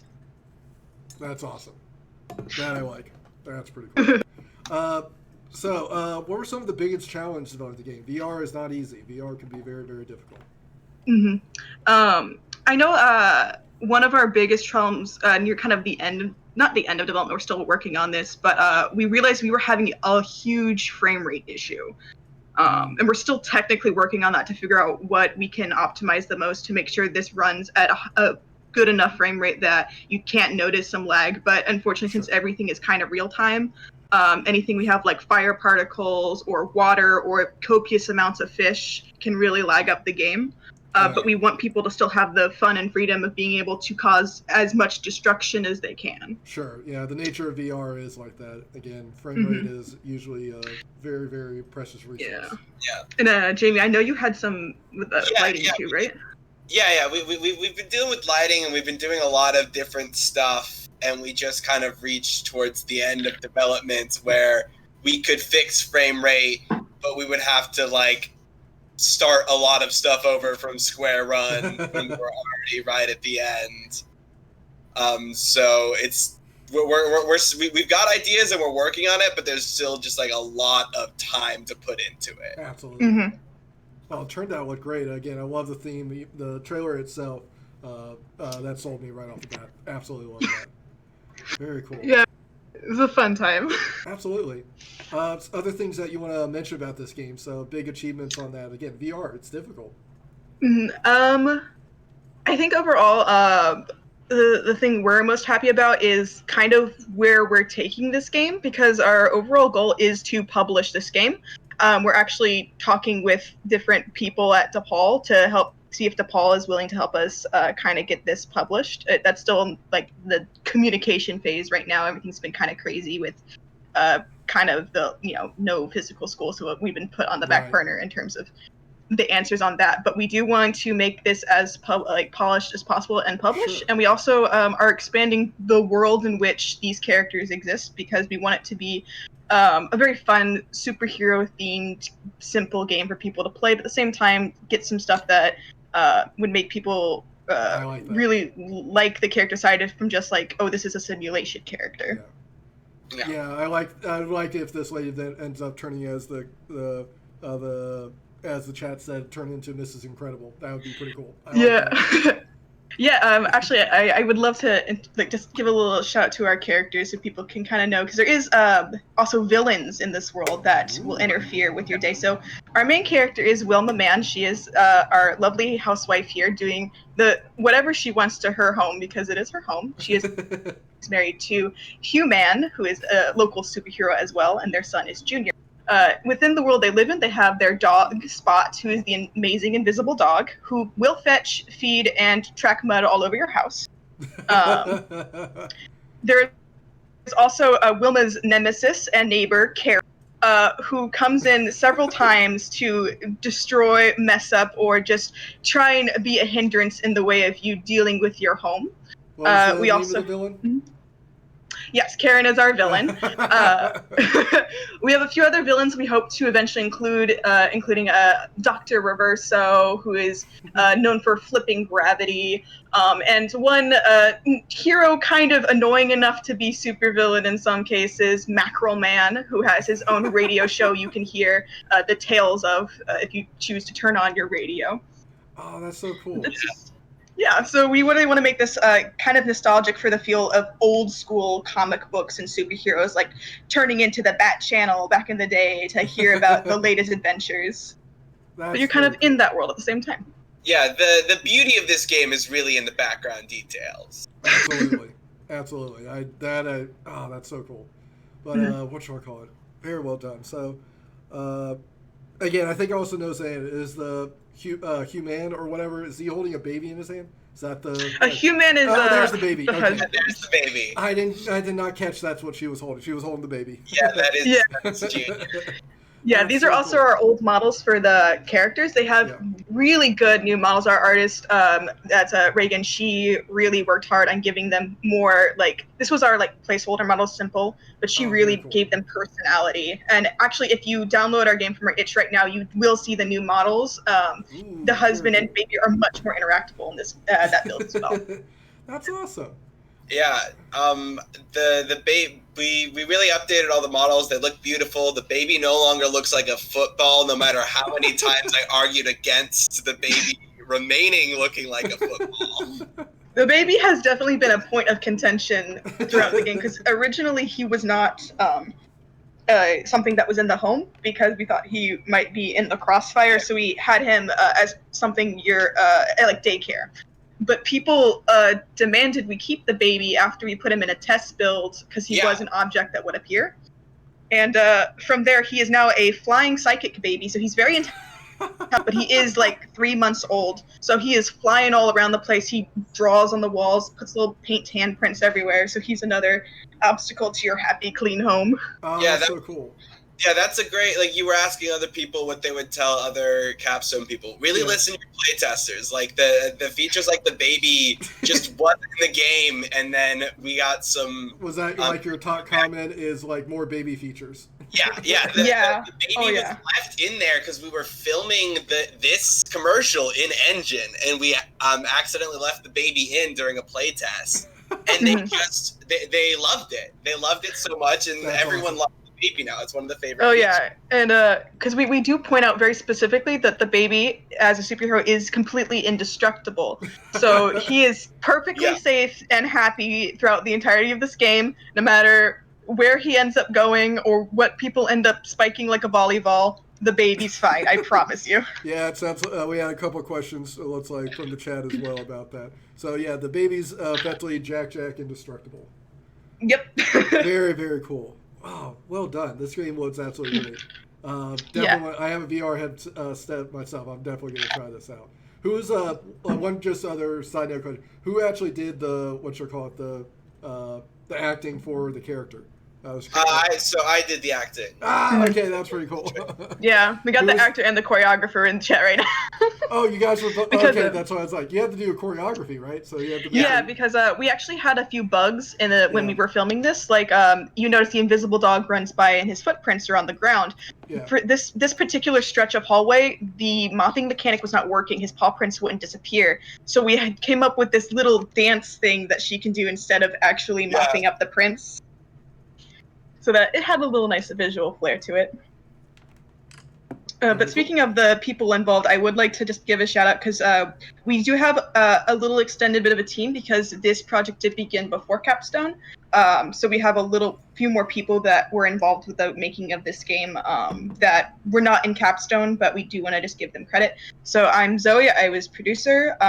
Nick Burt was our lead programmer, he did an excellent job on everything, and he's still very passionate about working on this. Nichari Sangswana, or N, was also a programmer. She worked when we were still in the VR class. Jamie, of course, Jamie and Wing, they are one of basically the lead designer. Reagan Wigley is our lead artist. Brett Prank, before he graduated, he was one of our artists as well. And Emma Nassif is our sound designer. We were very happy to work with her, starting with the Capstone, so that was really fun. Very cool. So it sounds like, again, well done. The game was absolutely great. It sounds like we can actually download and play it. Looks like that's up. Karen's in that build too, so if you want to see Karen. Karen is in the new build. The villain Karen is in the new build. Love it. Anything else you'd like to put your go? So any advice for working on a VR game for our audience out there? Yeah, I think my biggest advice for VR games is don't be afraid to just dive right in. When I first did the advanced VR class, I didn't realize it was advanced VR class because it was just like a topics and games class. But just don't be afraid to get your feet wet, jump straight into the pool, and as long as you're all communicating and working well together, it's not as scary to actually work with once you really get into it. A lot of the programming for like base VR is actually pre-made for VR. From there, it's just seeing where you can take it. So don't be afraid to try new things, but at the same time, scope is always going to be important. So be very realistic with yourself. And if it is your first VR game that you're working on, just be like, okay, like no shame, no game, but like this is where I think we can take it. And if you end up going further, that's great. But scope is always important for these kinds of projects. Absolutely, yeah. And also for VR. Okay. Yeah, I was just going to say this is I think my 6th VR game. I have a lot of experience with it. And what I would say is take a deep breath. VR can be a little overwhelming, but like there's a lot of great tools for it built into Unity and built into Unreal that can really help you. And just by playing around with those tools, you'll like you'll find a lot of cool and interesting things, and I think they're a great source of inspiration. So like literally just like get an engine, like see what is available to you, find what code you can on GitHub or whatever, and just like throw some things in and try it out. Yeah. And if just for future, if you're interested in keeping up with the development of spring cleaning as we continue, we do have a Twitter page. It is official spring cleaning. You will know it is a family. The icon is a family photo of the Man family. So give us a follow if you want to keep updated, because we will definitely try and keep on with this game and produce more of this little world we've built. Very cool. Very cool. Well done. Well, again, do you have any, if there's any other comments, we'll move to the next one. Do you have any last shout-outs you want to make? Donate to public bail funds. Yep. Yeah, and So absolutely. And thanks for having us on here. Awesome. Yeah, thank you for having us. Absolutely. This game looks absolutely great. Great looking VR game. I can't wait to try this out. Yeah. This Oh, has and a it's lot of charm also, to it. we do have voice acting. So it's a voice acted game. Oh, no way. That's awesome. Yeah. Oh, so cool. Can't wait We to are try going that. to change. All right, Yeah, very cool. thank you, Well, guys. thank you very much for coming out. Thank you for showing us spring cleaning. I can't wait to try this one out. Well done. Yeah. Thank you. Thank Thank you. you.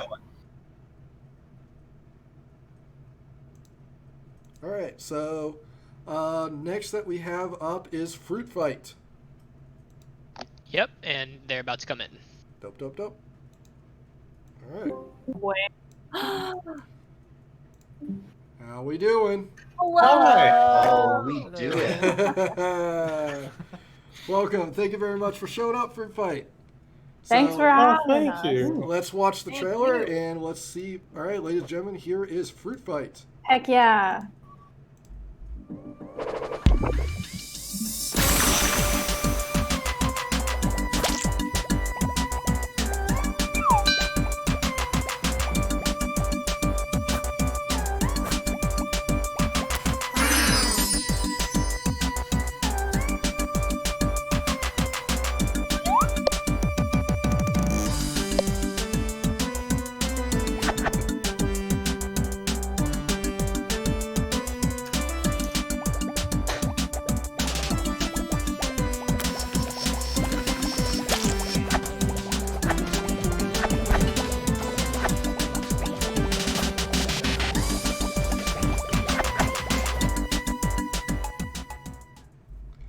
Okay, that is pretty cool. Pretty cool.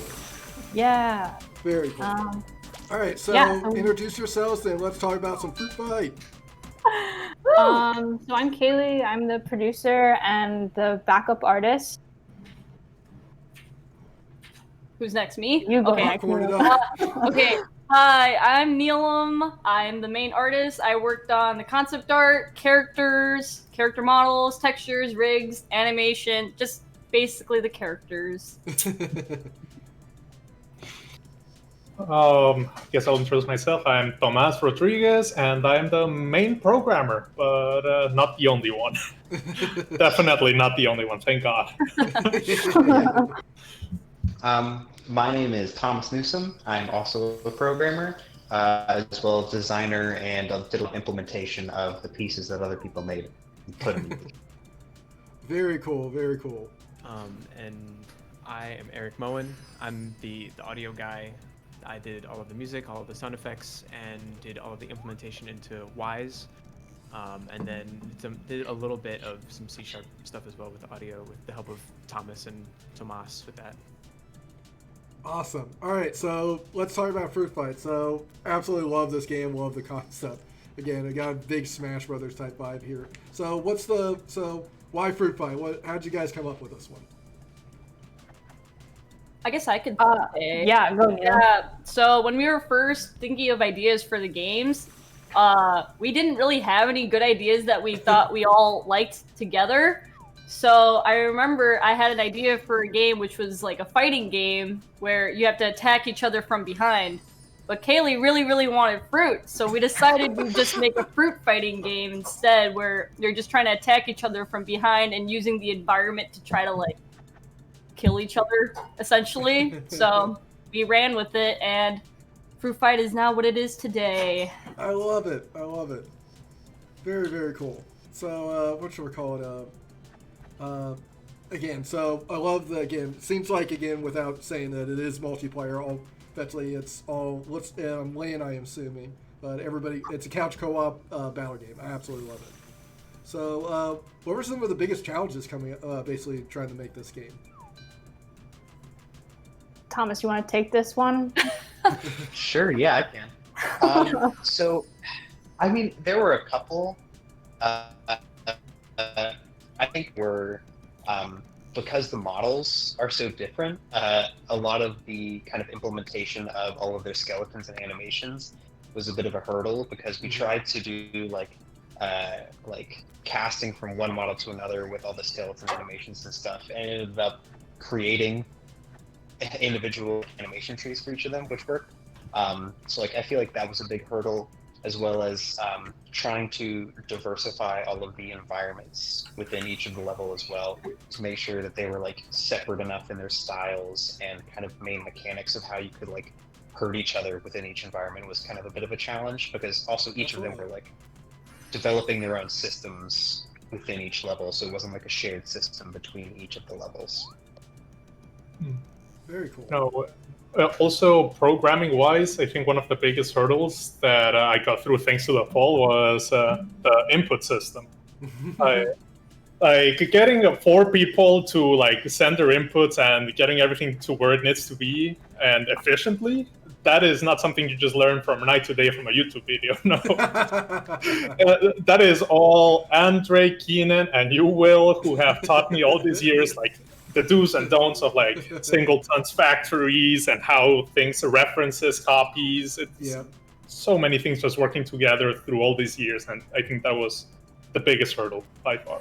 Absolutely. So, what's your like favorite things that came out of this game? So, what's your biggest accomplishments? Like, I'm gonna have you introduce all the characters here in a second because I love the names. But what's everybody's favorite part of this game that came out of this?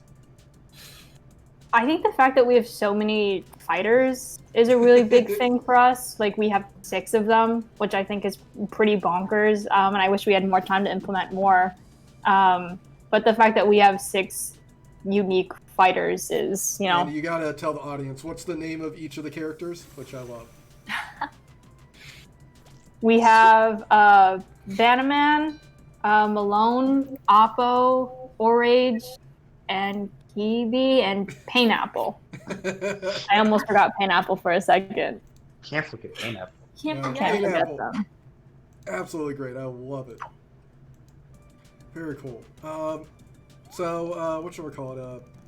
Again, is this game available for the play right now? Is this something that the audience can actually play with their friends? Yeah, it's actually up on our itch.io, which is links on the website, and it is controller support. So unfortunately, you can only play that with a controller, but you can play up to with 4 friends. Yeah, so it's ready to go as of this morning. That's awesome. What should we call it? Follow-up questions that when you're making a game like this, what advice do you have for people out there making it like, again, a couch co-op battle game like this? So it had unique challenges. What would you advise them trying to make something like this? My recommendation is use Unity's new input system, which in part Tomas did. I think some of it is still retained within the old input system, but a lot of the kind of automatic implementation of multiple characters within the new input system is a lot nicer and cleaner and efficient. And so I definitely recommend it's one of the packages that you can download within Unity is the input system. So yeah, I've heard definitely recommend checking that out. You're not the only group I've heard that from, which is absolutely great. Anything else you want to talk about this game? So again, development process, fun things that came out of it, any stuff like that? I think Nemo should. Oh, go. Sorry, Tomas. You go. No, like as soon as Will asked the question, I had something very present in my mind. Oh, sure. And it was saying that something is not good enough. You know, like saying to yourself, this is not good enough. I think we all fall in the trap, like we want to support ourselves and our friends, but we sometimes just gotta look into our code or whatever we do and say, I can do better than this. And that's where the input systems come from. Like, we were using the old one, and Thomas started evolving into a new one. I said, oh, I can do better. So we started changing everything into that one, and it's something really important to do. Yeah, it looks like you have a lot of sympathetic fans when trying to do input on a LAN party. Absolutely. So, yeah, so for the other question I had is that anything you else want to comment about this game? So, like, big things you could take away from something like this. Favorite moments? Favorite moments? I think seeing all of our characters together was a really big moment for me. Like, all the characters Neelam designed and came up with a little background for them, and they're just so fun and unique. Seeing them all together, like in our little logo, was something that I was like, wow, these are some good pals. These are some good boys. I do remember you guys screaming in the room when you basically came up, or when the character was finally made, it was rigged, or came up with a new name. You guys definitely were very excited about that. That was awesome to see. Yeah, it was very exciting to see them come to life for sure. Right? They all have these like little unique personalities. I love it. Very And cool. also, all of the music that Eric has made ties into the personalities of each of the characters, because they each have their own song. If you'd like to talk about that, Eric. Really? That's really Yeah. cool. Yeah, tell me about that. The idea for the soundtrack of the game was to give each character their own sort of fighting theme. So Oppo has his own theme, Malone has his own theme, and so on and so forth for each character. And they're all they've all got their own unique instrument for each character, as well as like their own little, I guess, voices in there, singing and like doing whatever vocalizations to make the songs their own, but then also part of the same universe. And then of course there's also just a title track and a level selection track to fill out the rest of it. But whenever you start playing a game, one of those random tracks will start playing for each of the characters. So like cool. you'll join into the game, and then Oppo's song will start playing. You'll be like, oh yeah, if I'm playing Oppo, you start feeling really good about it. Oh, those are the little subtle little pieces in there that make it all come together. I love that. So, what about the future of this game? Do you guys, is it at where you want it, or are you going to plan on adding to? One person suggested that you should give a fruit versus veggie sequel. Oh, I think we thought about adding vegetables at one point. We thought about adding like a broccoli or something. Broccoli or something like that. But personally, I would like to continue working on this project. Like, if you guys ever need a programmer, you know where to get me. Tomas's shameless plug. Hey, that's perfectly fine. Yeah, I think we would love to just clean it up a little more. Maybe I would love to clean up the environment assets a little bit. I know I kind of did them pretty quickly. Yeah, I don't know. Maybe throw in some more levels, stuff like that. Very cool. Maybe more fruit. Yeah, More fruit. That'd be fun. Yeah. Do we have any fruit suggestions? For the people out there, do you have any good fruit or veggie names for the sequel? Tomatoes. Tomatoes. Dragon fruit. It's just a bunch Ooh, of dragon fruit's a good one. Dragon fruit is A bunch good. of toads. Oh my god. Dragon fruit would be the spiky boy. I would not like a bunch of toads. Well, it's gotta be pun names, guys out there. You gotta make it. It's gotta be a pun. That's true. Yeah.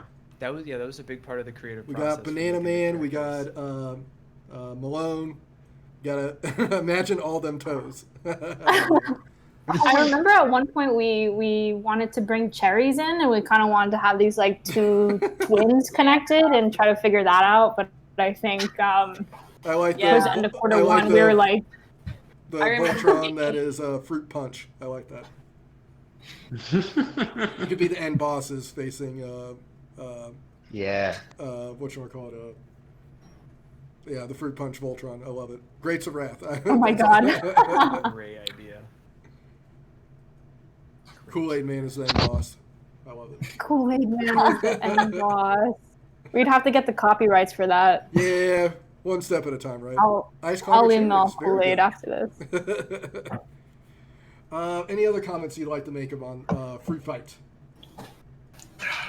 What's your favorite fruit? Or what's your favorite character, Will? Oh, mine? Or everyone. Ooh, yeah. All right? Let's see the biggest vote. So, I think Banana Man has my favorite name. So I'm like, Yes. Banana Man's with that. What's everybody Yeah, else's Banana favorite? Man's cute. Banana Man's the best. I Banana Man love is dope. Kiwi. Kiwi is so heckin' Yeah, I think small. Kiwi. I Pineapple love is my her. boy. Kiwi. Okay, Kiwi. Pineapple. Pineapple. All right, we're getting a couple votes here. Anybody else? Tomas, I know. Oh, Pineapple, Tomas, you're a yeah. super big fan of Malone. Yeah. I'm a Malone fan because he was so hot. He, for some reason, caused so many problems with programming. He was the problem child. He was the problem child. So I love him and I hate him at the same time. But yes, Unity's character movement, don't use that. Stay away from Unity's character movement component. That thing I is. remember helping you with that one It's too. pretty rough. Yeah, I remember. The character component. I personally don't have had issues with it. Oh yeah. Malone, if he gets his act together. Yeah. That is awesome. All right, very cool. Any final comments or shout outs that you'd like to make out there to the audience? Shout out to the Roy Stan Toon Shader. Roy Stan, great guy. Very nice shaders. They're used twice in our game. I got it to work for, I think there was a Roy Stan or a modified Roy Stan for the characters, and then the water Toon Shader as well, which is in the gameplay. Has some nice, cool effects. It's not in the trailer because there were some issues before we were recording that. But in the game itself, the water looks very nice. Very cool. Very cool. Oh, and another shout out to Brad for playing it with Neelam, doing play testing for us since Yeah, the rest of us weren't able to. He literally beat me every time we played. No know my experience in this mercies game. for the weak. Yeah, no mercy. Very cool. Very cool. Well, awesome. Again, Froot Fite looks great. I love these type of games. Any type of game that eventually couch co-op, I always love. Very cool. Well, again, thank you very much for showing off Froot Fite. This I'm excited to try it, and I'm sure everybody else is. It was an absolutely great job. Well done. Thank you. Yeah, thank you, Thank Will. you. No problem. Thank you guys again. I'm enjoying all this. I get to see one great game after another. This has been a great 2 days. Very cool. All right. Then I will catch you guys later. Again, thank you for showing off Froot Fite. Awesome. Bye, thank you. Bye. Take it easy. All right. Next game that we have up is Circuit Skirmish. Hello. Hello. Do we have? Okay, Circuit Skirmish. Da-da-da. Yeah. All right. Let's watch the play and then let's talk about Circuit Skirmish. Alrighty.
Okay, very cool, very cool.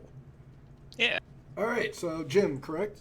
Or no, Christopher. Chris. Chris. Sorry, read the wrong name on there. Chris, so tell me about Circuit Skirmish. This looks pretty cool. I love some of the mechanics in this game. All right. So this game is actually based off of a 2012 short animation, 2-part animation on YouTube by a creator named Falconer02, or Jim, and I don't want to butcher his last name, so I'm not going to say it, but you can read it on the screen in the special thanks at the end. And I actually got to work very closely with him during this game's development, staying true to his IP and what his vision was, and we kind of just collaborated, and it was a really cool experience to get to work with him. And because a short synopsis of what that video is about, so maybe the audience.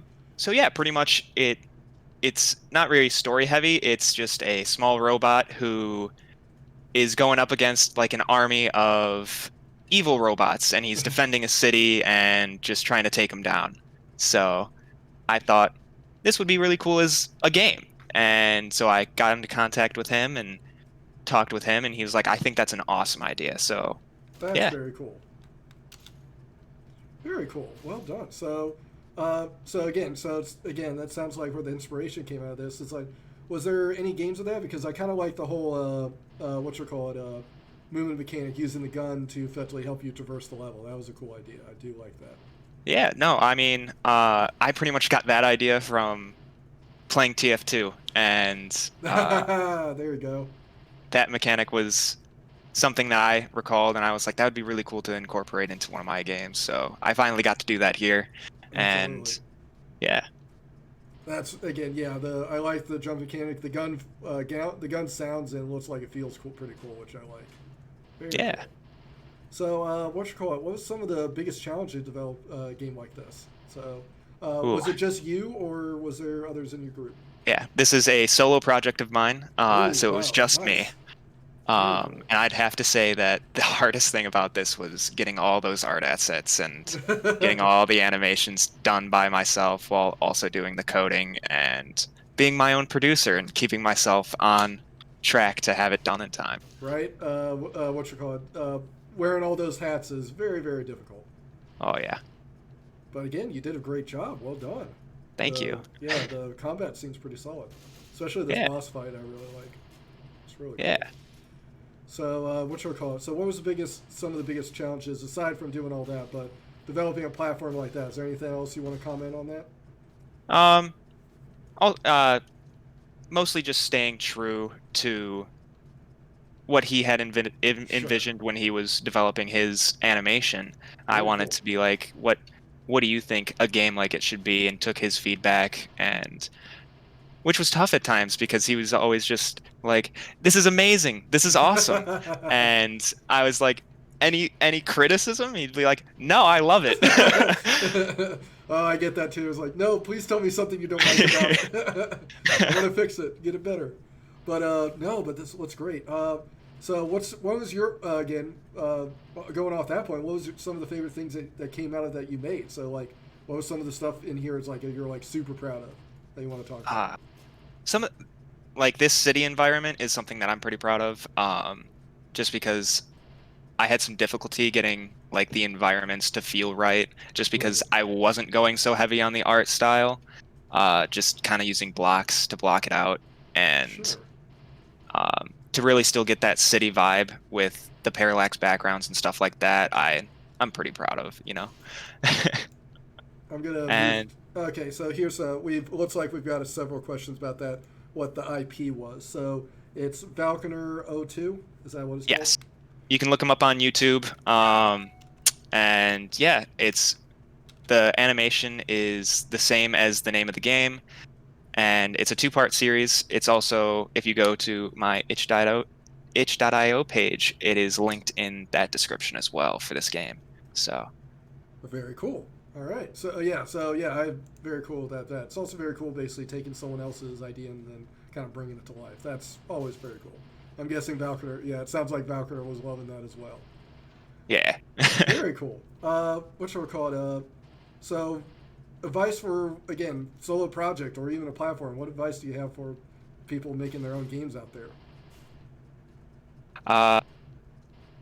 Be true to yourself, always know yourself and know your habits, because when you are the only person responsible for creating a game like this, it's all up to you. So absolutely, make sure you scope within what you feel comfortable with. And yeah, I mean, I definitely had to scope down at some times, and for sure.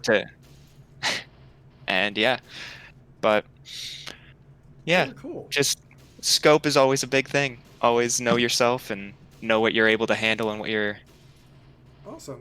Yeah. Again, since it's a solo project, do you plan to continue to work on this, or is it at the state that you want it? Yeah, I definitely want to continue to work on this because, again, some of the animations are still a little bit clunky, and the art is definitely lacking in some areas. So if I could get like an artist to anybody artists help in me out, any artists in the chat right there, again, looking for a project, reach out. Yeah. But yeah, I'm cool. definitely still totally down to continue working on this and kind of refine what I already have here, because I feel like this is a great base and I'm proud of what I did. Yeah. But it could always be improved. Everything can always be improved. Yeah. We're in the line of work where it's just like, it's got to get better. And I believe for me, even personally, it's like there's not a project I've worked on at one time I'm like, this is like the best thing ever made. And also at a different day, it's like, I hate this thing so much, I need to go back and redo it. It's just that balance game. But if you get through it, it's so rewarding. Yeah. Very rewarding. Very awesome. Okay, again, is this game available to play and download? Yes, it is. It's available on itch.io. Oh, beautiful. All right, cool. Again, can we get it through? Is it linked through the Capstone website, or do I just? Yes, it should be. I submitted the link to the beautiful thing, so we it will should be definitely up go there. back through and make sure all those links work. But that sounds great. Awesome. We can definitely download and play it. Perfect. Is there anything else you'd like to talk about this game too for the audience? Go and play it. It's pretty fun.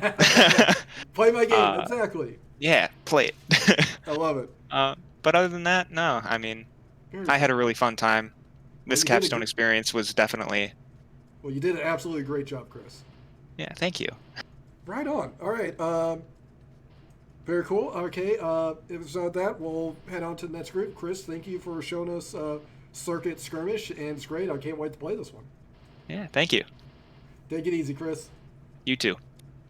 All right. For our final game for this evening is Twilight Driving.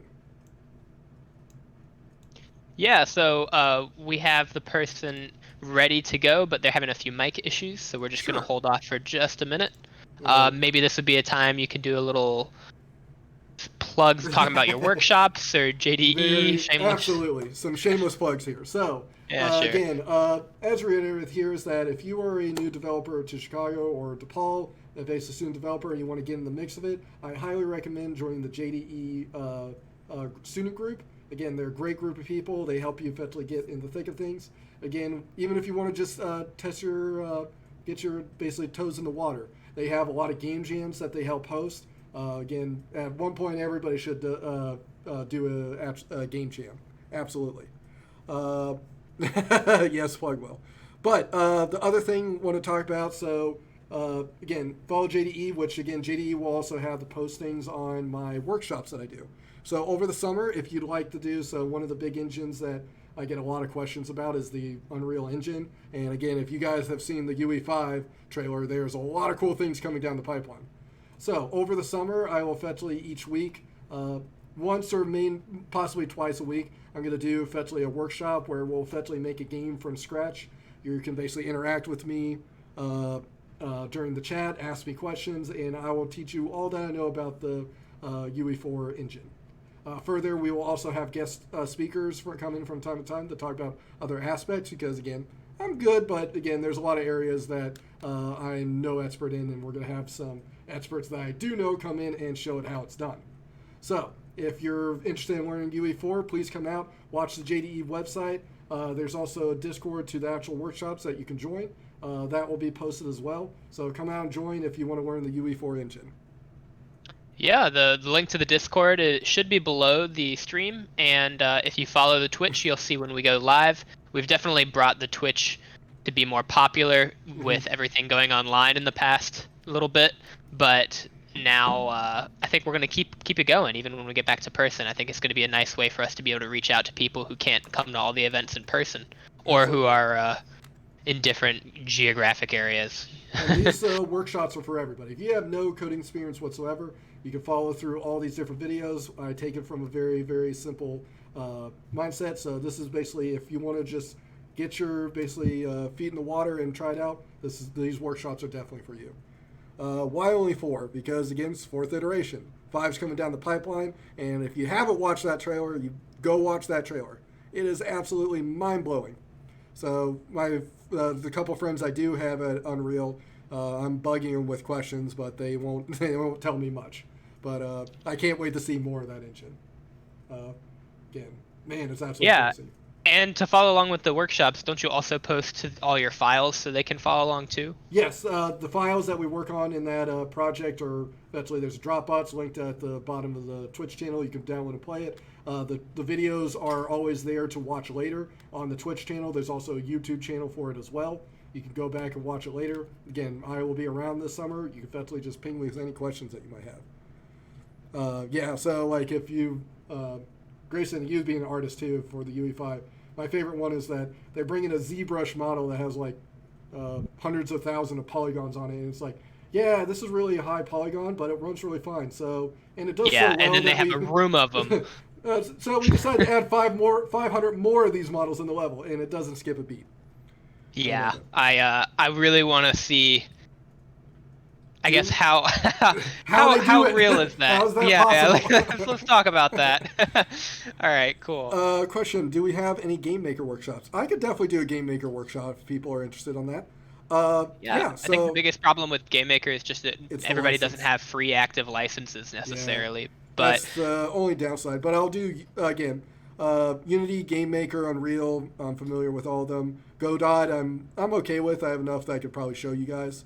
Lumberyard, I'm still trying to get better with, but it's the one thing that you'll learn very quickly as a developer. Once you kind of get in keep churning through it, you'll find out a lot of engines have a lot of similarities to it. It's just learning the language. They all have some similarities to it. Once it clicks, it clicks.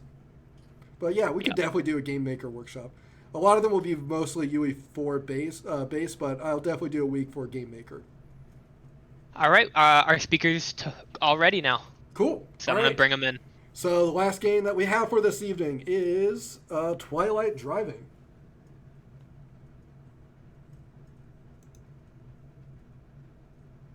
Welcome, Matt. Hey, how's it going, Will? Very good. Let's watch Twilight Driving and let's talk about it.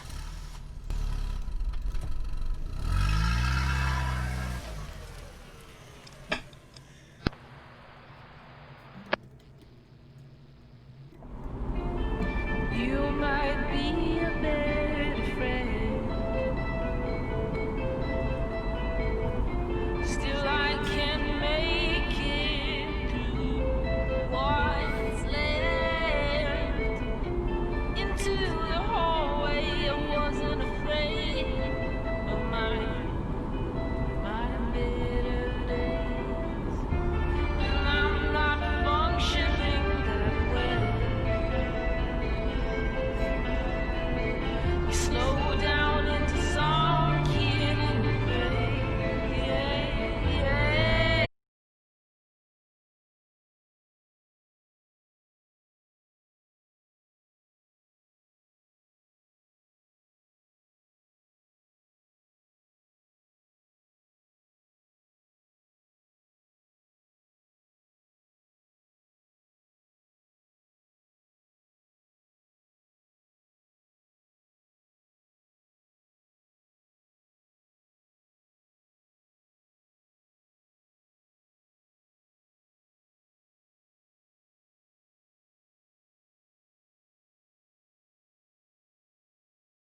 like a folder, or it does detect audio from the computer, so you can listen to your Spotify playlists or Apple Music or whatever, and it will react to whatever music is playing from your machine. That's pretty cool. That's pretty cool. I like that. Well done. Well done. So again, what was some of the favorite parts coming out of this as well? So I mean, it had to be like a very rewarding moment once you had all the objects interacting with the song. That had to be Yes. Yeah, that was definitely huge. I think it kind of just came together right at the end of the first class of Capstone, and like I was working on it like the night before, showing off at the end of that quarter. Yeah, so that was definitely huge for me. One thing that like I definitely need to push more, but I'm still pretty proud of is it actually detects you nodding your head. So if you see those like kind of squares in the front of the car, if it detects you nodding, they will start kind of beating along with you. Oh, that's pretty cool. I didn't notice that. I was like kind of trying to bring that from my initial idea into this one, but it's definitely something that I would like to kind of push more and be a bigger part of the experience. Oh yeah, you could push a very cool experience with this. I mean, music and games can go very well together. Yeah, definitely. Very cool. Anything else you'd like to say about this? Fun things that came out of it, or anything, or even like advice to developers wanting to make something similar to this? I mean, I'd say as far as advice goes, like if you're working by yourself, definitely scope is huge. Big thing for me was time management and setting like hard deadlines, because obviously I had so many things I wanted to get in between the environment and interactables that after like the week I was working on it, if I didn't get all the stuff in, I just had to cut it and move on to the next thing. Absolutely. So that was very cool. So next question: is this game able to download? Or can we play this? Not currently. Okay. No, not yet, unfortunately. But yeah, I'm definitely gonna be working on it this summer. I'll be putting it on my itch.io page. Beautiful. All right, so we'll definitely keep a lookout when that game comes up. I absolutely love it. I also like the flip between the different vision modes.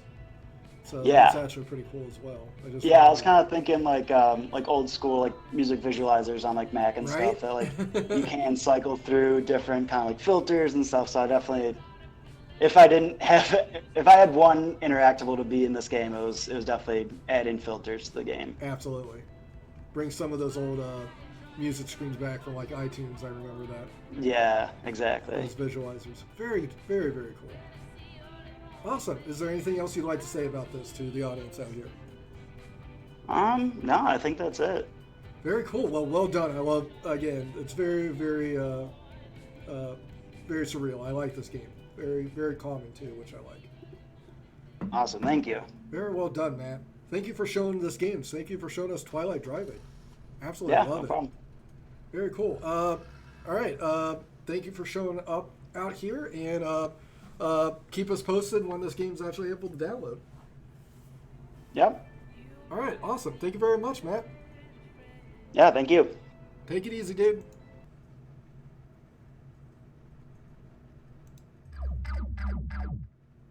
All right. So that, I believe, Grayson is correct. That was our last one for today.